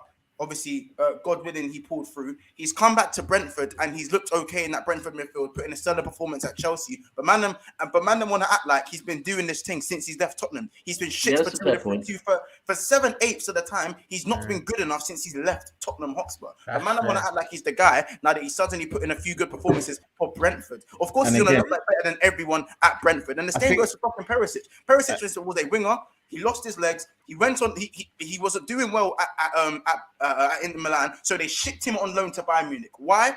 If your player's playing, you're not going to ship him on loan, bro. He went on loan to Bayern Munich, and fair enough. At Bayern Munich, he actually done quite well. Come back, and he's done very well in the season. He came back to Inter as well. But after that, Tottenham are acting like he's the second coming of Jesus. These men are not the same players. Nah, you're right. So for that reason, you better never talk about having Ronaldo back on loan. Again, and I was going to say, these men aren't the same players you man think never, they are. Never. These men aren't the same players you think they are. I'm not saying the goal is Eriksen is clear, but bro, like, I think man need to start respecting Odegaard a little bit more. It's not 2017, bro. Eriksen ain't the 2017 guy he was. He's not. I need to see. I'm not gonna lie. I need to see more of Odegaard because I'm not sold on him yet. But what do you mean? I'm not sold on him. I'm not sold on him either. The thing is with Odegaard, like you just said, he has time, bro. Brother is 22 or 23 years of age, right? And this is what he's doing now. Yeah. This is what he's doing now. Eriksen is in the latter stages, bro. 30. How was he? 31? Or 31 or 32? So one of them. One of them two there. 32, right? So he's already losing legs and cannot play 90s upon 90s upon 90s. Eriksen's 30. He's losing legs, bro. There's no way he's playing 90 minutes week in, week out for Man United. I'm so 30, sorry. Bro. Casey is 30. It's not FIFA. You don't expire. He's not playing, bro. He's not playing 30 minutes in the way he's going to need to play for Ten Hag for week in, week out, bro. It's not happening. So what? So Son, Kane, Salah, them man can't play. Like them man are all 30. No. It's very different. It's very different though. They're not born athletic. Eriksen's not naturally born athletic. Like could continuously run. That's never been his game. Casey, football is more. Don't be transparent, bro. You do not need, bro. Like wait, the greatest midfielders in the world are not mobile. 1 year older. You don't need. How old's Eriksen? 30. He's 30, bro. The man is saying he can't. Sorry, so Henderson's. Henderson's 32. He just turned 32. No, that's fair enough. Then that's 2 years. It's 2 years. That's fair. Bro, Eriksen, bro, you don't need to be mad versatile and keep running under Ten Hag. If Ten Hag's smart enough and he wants to base his team around the way Eriksen or someone else plays, he'll make sure that Eriksen is running his limits. You let the ball do the work. You let the ball, like man, when you're so good, you let the ball do the work. But look at Toni Kroos. That guy is a 12 lorry guy, bro. What are you talking about? Like, yeah, that's a 12-wheeler, fam. Certain man out here are 12-wheelers. How about this? You men are trying to sound Tielemans. Off the ball, Tielemans is a 12-wheeler lorry, bro. But by the way, he'll let the ball do the work when he's trying to. To Bayern. He's going. Oh yeah, I knew that was happening. Yeah, we knew that. Oh no, that's sad. Yeah, he's not part of the KKK. He ain't going to Chelsea. Oh my god. I hear that still. I hear that. Sure. And just confirmed, it's pretty much Zinchenko. He's going 30 million. It's all done. It's done. Of AMs. Okay. I don't know if you, man. I've just seen Jed Spence as well. He's doing an interview for Tottenham and that. Yeah, no, I see that yesterday. Another one that Arsenal wanted. Another one that Arsenal. No, we didn't. Listen, you know what? Yeah, I'm so glad you said that. I'm so glad you said that. I feel that Arsenal name just always chucked in, even if it's not true. Casey, this is what we're gonna do. How about this? I'm gonna send you clips. Yeah, I'll send you the clips. Bro. You can sit there and think to yourself and have a thought, and then you'll come back on the next show and say what you have to say. Clips of what? Because if you talk about how a fan base or a certain number of fans said they want Jed Spence, that doesn't mean that the club's in for Jed Spence. It's the same with Basuma, bro. It's a fantasy that the fans wanted. The club was never in for Basuma, bro. Like, let's not be confused. No. We was not into him. No, we weren't. Not gonna say. How many players are we linked with? I don't really remember ever seeing Arsenal linked to Basuma. One second. I'm not gonna lie. How many players do you hear on a day-to-day basis that Arsenal are linked with, fam? It's like Man United. Obviously, Man United. I never knew Basuma. It's not like Basuma. That's why I said it's more. I said it's more. Casey, that point, yeah. If you want to go with that point, fine, yeah. So if you ever say any person that wasn't like factually linked with Man United, because we get linked with over like 300 people every season, yeah. I don't want to hear you. I don't want to hear you saying, bro, it's facts though. We get linked with absolutely everybody like every season. We've been linked with Savage every season. Every single. If I don't hear that your club's tried to speak to the player, then I'm not really hearing it, because then it's not the club's not interested, because all that was the fan base hyping that Basuma was there for 25 and listen to this, Montel. Look at that comment. But go on, say that again. Listen to what Casey just said. Say that again, Casey. I'm saying if I don't, for me personally, and doesn't have to be the same for everyone else, but for me personally, if I don't hear that either the club's made contact with the other club, or they've spoke to the players' agents, or any type of push, some movement for the player, then it's all just paper talk. Like, great. You can be What's same way Martinez was 100% going to Arsenal, yeah? That one. No one's that's not the 100%, energy bro. you showed before, though. You didn't show that energy. No, but Thank you, Casey. I said we was Thank you, linked to Monton. Martinez. Thank What are you you. talking about? I said we was linked to him. I didn't deny that we was linked to him or that we wanted him. So, like, that's not happened. I'm saying that Basuma, we didn't even contact his agent. I don't remember seeing much links on that. We didn't even contact his agents. So why are we getting grabbed as a club for not getting Basuma when it was the fans that wanted them, bro? Like, it makes no sense. He must be a South Pole elf.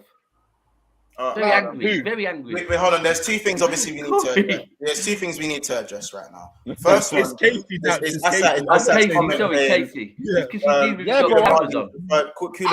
Manama just... It is hot, to be fair. But that Koulibaly comment, you know what? That Koulibaly comment, he might be right, yeah? He might be right. I presume, and I think, knowing Assad, he's putting Thiago Silva and Van Dijk. Yeah. But I think he's putting Van Dijk, Thiago Silva above Koulibaly. So that's why he's saying Koulibaly's the third best. Here's the thing. Diaz has had 2 seasons in the Premier League, yeah? First season, he won Player of the Season. Second season, he was actually City's third best centre-back. I'll say that. Guess what? I'm still nowhere near judging Diaz, right? I'm still not going to come close to saying where he ranks in Premier League defenders. But guess what? Chelsea fans are in here saying the minute they've signed someone, he's the third best centre-back in the Premier League. Come on, bro. You know what you're doing, yeah? This is what people need to stop doing. I said to Liverpool fans for so long, when they get on at people going at Trent, it's because you've put him on a pedestal. The minute you put... Same with Martial. Martial got compared to Henry. So guess what? Everyone will forever be going at Martial because he got put there. You, man, are already saying... Bro, I remember that comment. No, but you can't do this putting people on pedestals because he's a different league. He's a very good defender. Let him land and let him earn it. The Martial link wasn't even the fans. That was United itself. They had a Ballon d'Or clause in the contract. Just coming out with statements like we've got the third best centre back in the Premier League. No, you've got a very good centre back and be happy with the side and think let's wait for him to land and see. Who's to say he's going to do well in the Premier League? He could get injured 2 games in and then he's never going to prove it. Like, just honestly, when fans get carried away like this, you will not find me once saying we have got the best striker in the Premier League because we bought Haaland. You won't have me saying that. I'm nervous because it's like, right, I know it. He's under a magnifying glass, so I'm going to try and talk on Haaland very little. You can't. It's that Nunes as well. Cut with Diaz. He's Kai Havertz's son. I know he's waiting. Hold on, man. The comment. But he didn't even let me finish. I actually hold on. You see on that one, I actually said first season he won. Second season he was our third best centre back. So you're too late with writing that because I'm not actually rating him that high. I'm saying we still need another couple of seasons out of Diaz before we judge him. So he's been doing it in a different league. Let me hit somebody's comments. Let me hear some of these comments because the man am I clapping back. We can't have all our midfielders go out Afcon's IE party. I'm only assuming we signed him. Gun says months keep this going till 5 o'clock. Then you man can end it because I think man am loving. I can't. This has been we're ending it in a second, but this has been a very, very, very juicy stream. Like just the animosity. You know, the back and forth. This is actually what Big Six Bants is when we're in the season. Sorry, just a recommendation. Nice to each other. Months, recommendation with this guy, yeah? This guy right here, yeah, is a scummy keyboard warrior that will never, ever, he'll talk trash on people, be disrespectful, even when man try and back him and other people, but he will never give his address, location, or nothing. He's the definition of a keyboard warrior, and he'll bring toxicity to your comments. So I would every time you see him comment, just block him, bro. Honestly, and he'll create other accounts and come back as other people. But Jack Napier, the guy that just commented? Yeah, Jack Napier. Until you give me a location, doesn't need to be your address. It could be anywhere in the world, bro. Until you give me that, I'm going to make sure you just get violated every time you're in one of these places. No worries. We'll talk about that off stream. That's fine. Spurs for life. Asa says, I've read this. Asa said, I'm only going off what I've seen, and he's third best. End of Christ. It's not end of. It's not end of. He's a very good defender. defender. Do you guys think Koulibaly's the third best centre back? No, it says third best in the league. He's never played in the league. How can you judge him? That's what I'm saying. It's just literally based off that. You can't say that if he's not stepped foot in the Premier. I can tell you 4 players better than him right now, and 2 of them play for Liverpool. Hey, can I say one thing here? This will sound crazy, but is Jesus scoring more goals than Martial this season? Yes. See, why are we? Everyone tries. I can't lie, yeah, Corey. Yeah. One sec, Casey. Casey, one sec. And let me say this, yeah. I come in here and I know we can hold smoke. Lee rattles me. There's a few band that do rattle me. Guna Lee is one of them guys, but I love him forever for that kind of thing, yeah. He rattles me. He knows what to do because it's his serious face. And then it's like, can I ask you a question? I'm like, bro, what is it? And I hate that. But I'm sorry, yeah. Corey, yeah, you're a weak Man United fan, bro. I didn't get backed once, bro. You say Corey let you burn it. Let me say this. I'll try and speak. Everyone's like, everyone's just spitting and shouting. Man can't even talk, fam. Everyone's spitting and shouting. No, to be fair to Corey, yeah, when he was trying to speak, bare people were speaking over him. Everyone's moving mad, fam. I can't see. Yeah, man bumped in. It was kind of, as I said, he's saying, Kaz, like when Kiz didn't back Casey when he got slaughtered about the Thiago thing. Oh, bro. How about this? That's why I know how to stand on my own 2 feet, because I know that my comments will get clipped. Everything I say that is slightly left wing will get grabbed now, and I know what to do. So this season, it's a different Casey. Once I get my top off cast, I'm a different guy. Can you hear me? I'm saying, can you hear me? Because I just have to take out my power. Gio's saying, man is saying Kaz back in now because he said, I love Kaz now. Corey chats once. Yeah, man. Yeah, man. I can't lie, bro. It's hard being a Man United fan on this by yourself. Corey, yeah, I'm trying. If you get spoken over, I don't care now, bro. You're getting eaten up now, bro. I'm sorry, but it's survival of the fittest, my brother. Martial will be on the same goals as Jesus at the end of the season. That's my take on this. It's possible. If Martial plays, yeah. This like around, I'm not saying obviously I think Jesus will play more games. That's if Ronaldo stays. Yeah. If Martial plays around the same games as Jesus this season, they're getting the same amount of goals.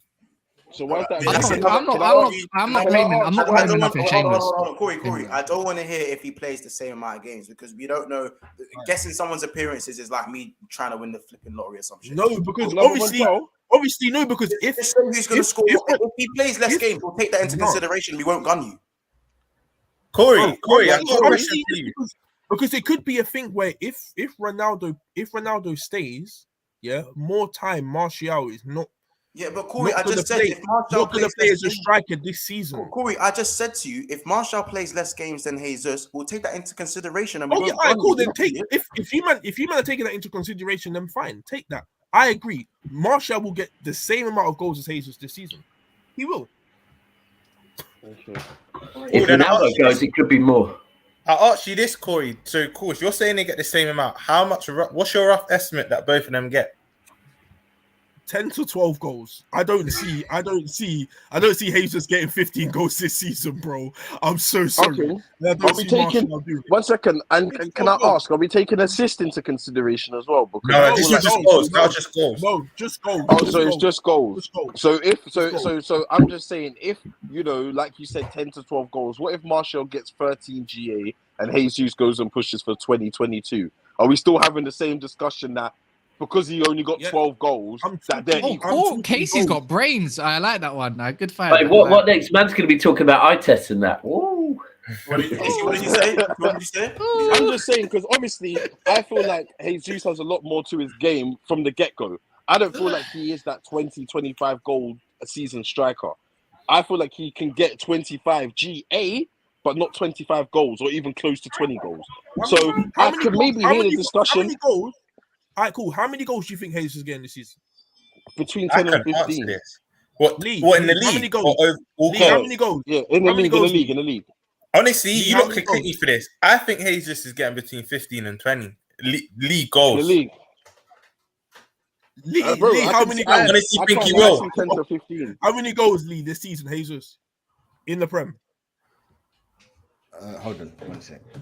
Bro, it's one of them people. Again, another one in the comments. We had to address this the other day. This is what I'm saying about when you see that jacked on and that bad and bougie. We've had to address them. They're very weird people. Like last night we had on that stream, bro. On the keyboard Yeah, warrior. so Yeah, okay, go sorry. on. Leave back. Yeah, no, he's see getting easily, what I'm as I not- said, he needs to get 18 goals. And you know what? It's a hard one, Casey, because I don't think he's got an excuse not to get that, because he's coming here saying he wants to play the number 9, and the number 9 means you need to get goals. So I'm not giving him an excuse of 25 GA. He needs to get me 18 goals minimum. You know, I'm talking about 25 in the league, GA, not 25. Yeah, no, I don't think that's good enough. I need the goals, because he's coming to say he wants to score goals. He wants to get in the national team. You're not getting in the national team by scoring 10 goals, bro. That's not good enough. You're right. All right. So he need, like, there's no chance for him to even get 10 goals. He needs to get 15, 18. Well, Right, not even 15. I'm gonna throw a spanner in the works. He needs to get 18 goals. He's just get more goals than Darwin Nunes. 110%. I'm gonna throw a spanner. That's a different thing. Nunes ain't And I getting 10 feel goals, like bro. I feel like it's different because Nunes is jumping into a system that is already well on. Nunes ain't You know what? getting You know 10 what? goals, bro. What Corey Stop said about thinking. Jesus and Martial, I think they get the same, roughly the same. Right, that. Think about it. No, because it wasn't a wild comment. It wasn't a wild comment. Corey saying that they get the same goals.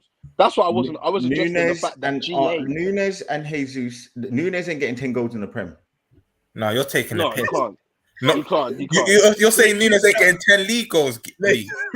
Let me get that one again. Regardless what you think of him, the system will get him 10 plus league goals. Regardless what you think of him, our system alone will get him 10 plus. This is why I leave Rob to protect Darwin Nunes. I just stay there. Because you know what, man? Let's speak about Nunes. This has been Arsenal United dominating. I don't want to speak about Nunes. Listen, you don't have to jump in. I'm just going to say my piece. It's not even going to be too long. Cool. You can look at him in the 4-0 United loss, the 2-0 Palace victory. You can do that. The confidence I have, I know you lot are going to come back and say, yeah, he's a striker. He's supposed to be in them positions. But he's in the right positions, whatnot. A bit of context. He's had a little niggle. He's got blisters and whatnot. He's not fully fit. When he's got blisters.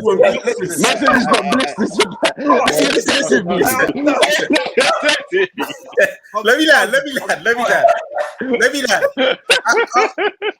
When he's at 5-6 games into the season, I reckon he'll already be on that 2-3 league goals.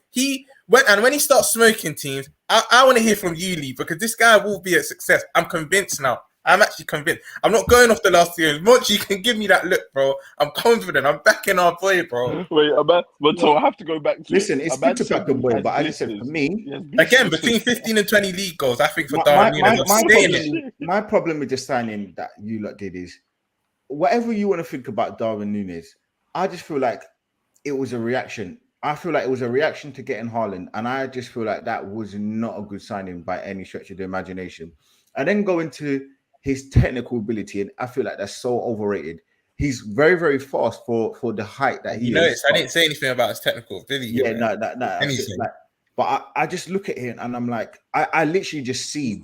How about this? Gunali, he's too they're men that are fast, but they can't control their speed on the ball. Yeah. And I genuinely look at him and I'm like, do you know what? He reminds me of a bit of an old school. Remember John Carew, kind of like an old school Benteke, like for me,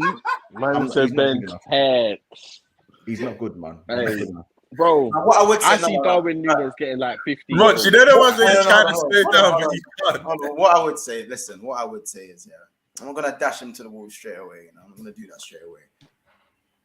You already know my stance. With Darwin Nunes money would have got spent on a midfielder, and I would have put Origi up top for a season. Thank you very much. That's what I would have done. I think Origi is not as fast, but has the same frame and just a little bit slower. He's more technical, a better dribbler, and clutch. He's clutch.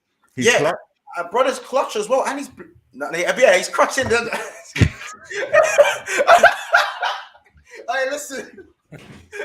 Yeah, man. Yeah. Yo. I'm taking the piss. No. But on a serious level, it's the fact that I generally feel like again, 30 league goals. How many did he get? 30-odd goals last season. It's a great feat to have, but to invest, for me, it's just too much of a tactical risk. I wouldn't say it goes as far as to say what Guna said, and it's like, it's a panic, it's a reaction buy. I wouldn't say it's a reaction buy. I just think that it was too big of a risk compared to what we usually do with our scouting system. Me, as I said, he needs to prove something to me. He don't have my ratings yet. He just doesn't have my ratings. And Rums, has this been flip-flopped? Have I always said this? Me and you have said from the start, but I'm just saying in them 2 games, bro, like I said, even though one was a battering, I've just seen enough. Like I think our system will cater to him. I think alone he'll get 10 plus from our system. Because what we want him to do, bro, Mont, at the end of the day, just put the ball in the back of the net, bro. That's what we need to do. I know, but I think the hardest part. That's the hardest part. That is the hardest wait, are you gonna now say he's not a clinical finisher though? Or are you just gonna go off the last 2 preseason games? If he's scoring 30 goals, of course he has to be somewhat clinical. No, he's a good finisher. No one's questioning his finishing ability, but Jota's a good finisher. Did I pay for a 6-foot Jota? No. Yeah, and you know what we think of Jota still. I don't want a 6-foot Jota, bro. And look, I don't want to see Jota next season. Everyone needs to be real, because everyone keeps saying, "Oh, if he had scored 2 goals or he hadn't scored 2 goals, we shouldn't kind of look too deep into this whole preseason thing." But if you had scored 4 goals in the 2 Premier League games, man, then would be. I would have heard a whole lot of gas. Man, then would be If Darwin Núñez scored a hat, not obviously. Let's keep the context. Let's keep the context. Months, you need to get your mods on, or I'm gonna lose my shit on your stream, you know, bro.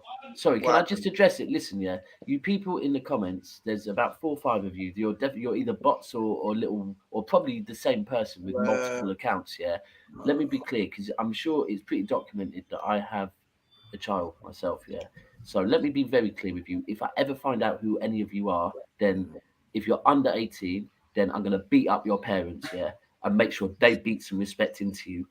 Alternatively, you're over 18, I'm going to stamp your face into the ground. Let me be very clear. Sorry, but I said it because I have a child myself. And what you are saying is mad disrespectful. I've removed as many as I can see. I'm going through the comments now. Anyone else you can see on the mods as well, please remove any of that. Sorry, Monts, I need to get the comments up on my phone. Yeah, no, I can't see it still. No. I'm just saying it's stuff that people in there, and also we have people on your channel and my channel that are also of age with children.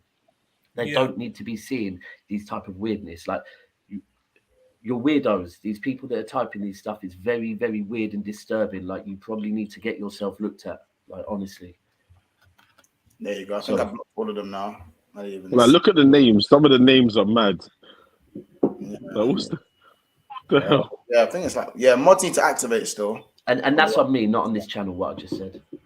Yeah. Anywho, just before we I forgot what I was even saying. The context of Darwin Núñez. And one, obviously, Gunnar, I think you're absolutely right. If Darwin Núñez steps in and scores a hat trick, everyone, like Liverpool fans are going into a frenzy. Man are going into a frenzy, innit? That's why I don't. If Núñez scores a hat trick, the way these guys are gonna get on you, bro. Yeah. Like it's no. We're saying no. You're missing it, bro. We're saying if Darwin Núñez, because Darwin Núñez has missed 2 open goals or 3 open goals in 2 games, but if he went and scored that, wait, Monto, start that sentence again. These are loving it.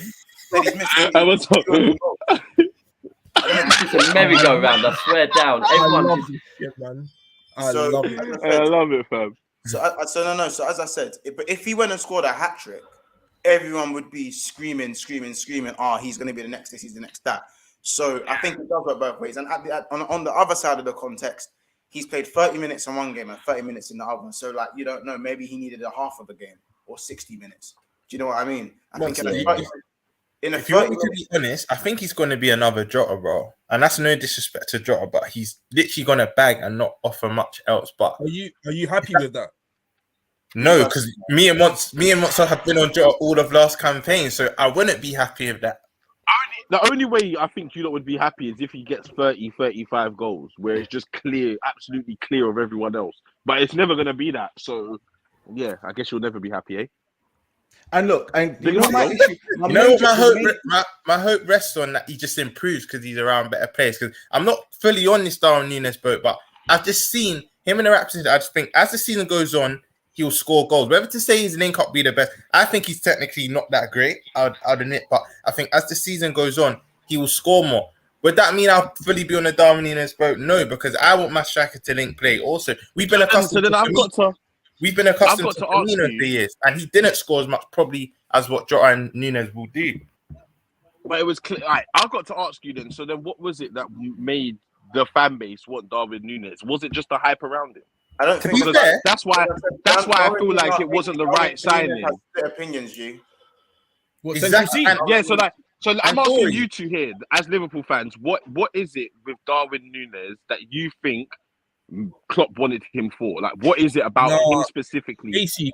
Until then, he's central seat. Until I see performance, he's central seat. No. Until I see performance, he's not central seat. He's not central seat. We're calling him nonsense. We're calling him nonsense or Punes until further notice. Yeah. You know what? Timo Núñez. I think that's nonsense. I'm not a fan of Darwin Núñez. You might know this, but I'm not gonna like, it's pre-season. That's why you can't look into it. Yeah. Do you know the only thing is, yeah? You were saying making up names for Ten Hag. And I said Ten Hag is going to get all these names if he drops poor performances in the league. Bro. What do you mean? You was running it? No. That's not true. I was on stream and you said until I said in the league. I said in the league. But you said until further notice. Nonsense till further notice. Nah, Monty, you did say that, bro. I'm not gonna lie. You did.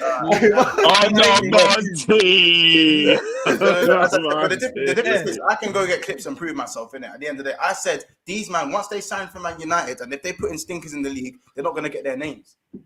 Get it? That's what it is, bro. Same for you, G. If I'm seeing stinkers, no, but you're now. I said in the league. Stop changing it. You just said it right now. So, Montel, can you and Roms answer the question right now for me? I was going to answer. So you're being silly. When he finishes, Roms, you answer because I want to know. I just want to know roughly. Your question was what made Klopp want Núñez? Yeah, what do you think, in your opinion, why Klopp wanted Núñez and why? Like, I honestly believe. Obviously, Klopp buys I honestly believe. I'm not buying into any of this. We've been monitoring him for years. I honestly believe his 2 auditions against us. Klopp we do this. Once a player plays well against us, the Minaminos of the world, the Jotters, we just want to end up buying them. I honestly believe he looked at his record, his 2 auditions against us, and he thought, you know what, you can fit into our system. I honestly believe that's what Klopp thought. Because if you ask were fans on board, like Mont said, the fan base is split 50-50 on Núñez. In fact, most of the fan base didn't even want Núñez until we heard interest. He was on his way to United. So I honestly believe Klopp just saw him in 2 games. I don't buy into this that we were monitoring him for long. And normally we do, but I actually think we went against the grain with this one. This is why I don't have faith that he's gonna bang and do a thing, because there's such an unknown with him. There hasn't been with Luis Diaz, you can say that it was reactionary, but I still feel like Luis Diaz, you lot would have wanted him, whether Tottenham were in for him or not. You know, I always feel like you would have got Luis Diaz. Anyone involved. I don't feel like Darwin Núñez is the same. By the way, bless. Great stream, man. Great stream. We're gonna go on. Carry on. I'll see you shortly. We're gonna redirect to Kaz's stream in a second. Casey, finish what you're saying. Yeah, so I'm just saying, like, that's why I'm a bit on the skeptical side with Núñez, because I don't really feel like you lot bought him because he suits your system. Maybe that's partly the reason, but it's not the main reason. I think the main reason is like what was said, because of Haaland and the whole Haaland being bought, and the big thing around that. I feel like you lot needed to do something to show that you're serious also about going to challenge for the league this season. And I feel like Darwin Núñez was very much that.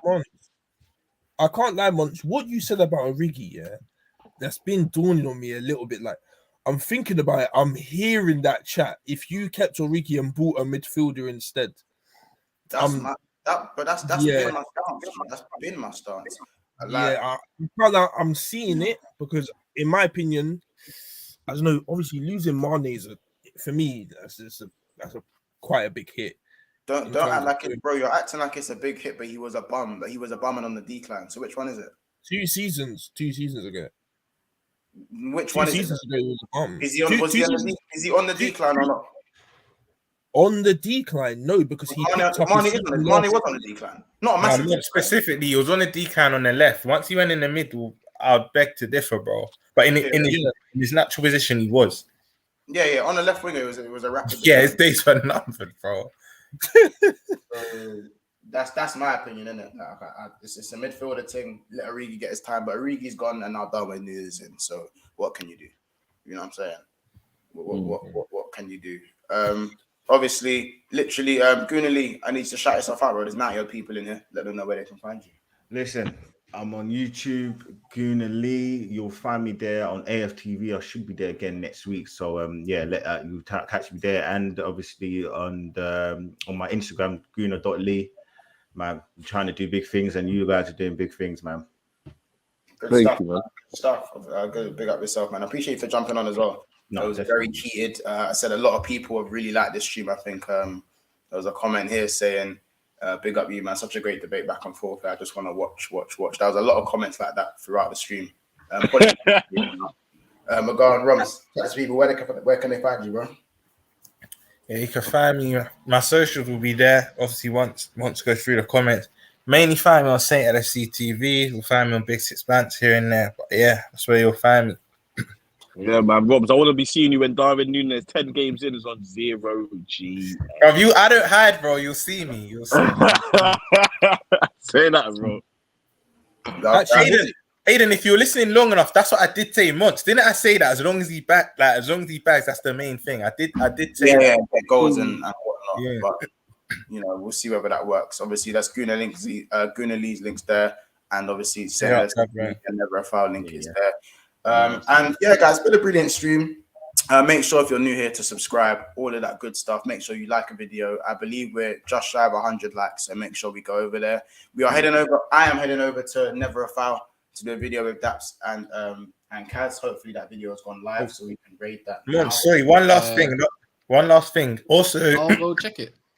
Every Thursday, we're on a tactics board. Jerry James, make sure you like and subscribe to Jerry James as well. But every Thursday, we do a tactics board show. Me, him, and G. So yeah, check that out as well. Just a laughing again, guys. People before, because I saw a comment. I have no beef with nobody. This is all love. We're all joking, man. So come on, man. This is so football, relax in the comments. I don't know. Everyone knows, man. That's what it is. And listen, again, always Monts, Roms, everyone. Look, it's always love and respect. And thank you for having me on, man. Always, bro. 100%. But listen, it's been a brilliant video. We're gonna head over to Never a Foul. So everyone in here, I need you to do me a massive favor. Wait, Monts, one last thing. Pablo, I need you to message me on Twitter because he has a video in it, and I want to see this video. So if you see this, message me on Twitter or Instagram. See, look, I know it's some clip. I know it's some clip, fam. I love seeing the lead. Or he's chatting some shit. I need to see this one. All right. No worries. Yeah, all right. Cool. Right, listen, guys. We'll see you in another episode. It's been a brilliant run. Obviously, make sure you like and subscribe. If you're watching this back, hit the like button, hit the subscribe. Let's grow this community 10 times over. It's been another episode of Big Six Bands. Oh, we out. Do you know what? I didn't even shout out the members. Of course, I have to shout out the members. Apologies for the members of Big Six Bands. We actually have new members as well. Of course, someone was also upgraded to Big Six Family. So big up to you. Who did they get the special shout out? Who's that? Daniel. Big up Daniel every time. Dapper Daniel, yeah. Big up Dapper Dans. We see you, my guy. So big up the members. You got Jamie Phillips, Daniel, who's again Big Six Family member. He's the very first one. Come on, Ilias, Calm As You Like, Stephen Duffy, Aiden Andrews, Kaz, and Ricky. So we now have to, as I said, scroll down with the members. I think we've got about 11 members or something like that now. So again, let's try. Oh, we important, huh? We important. Yeah, we important out here, man. But again, there you go, guys. Make sure we head over to Never a Foul. The link is there. As soon as it's going to be redirected. So, guys, it's been another episode of Big Six Bands. Head over to Never a Foul. I need to see 70 man from the jump on Never a Foul. Yeah. Take care, people. Yep. See you in the next one.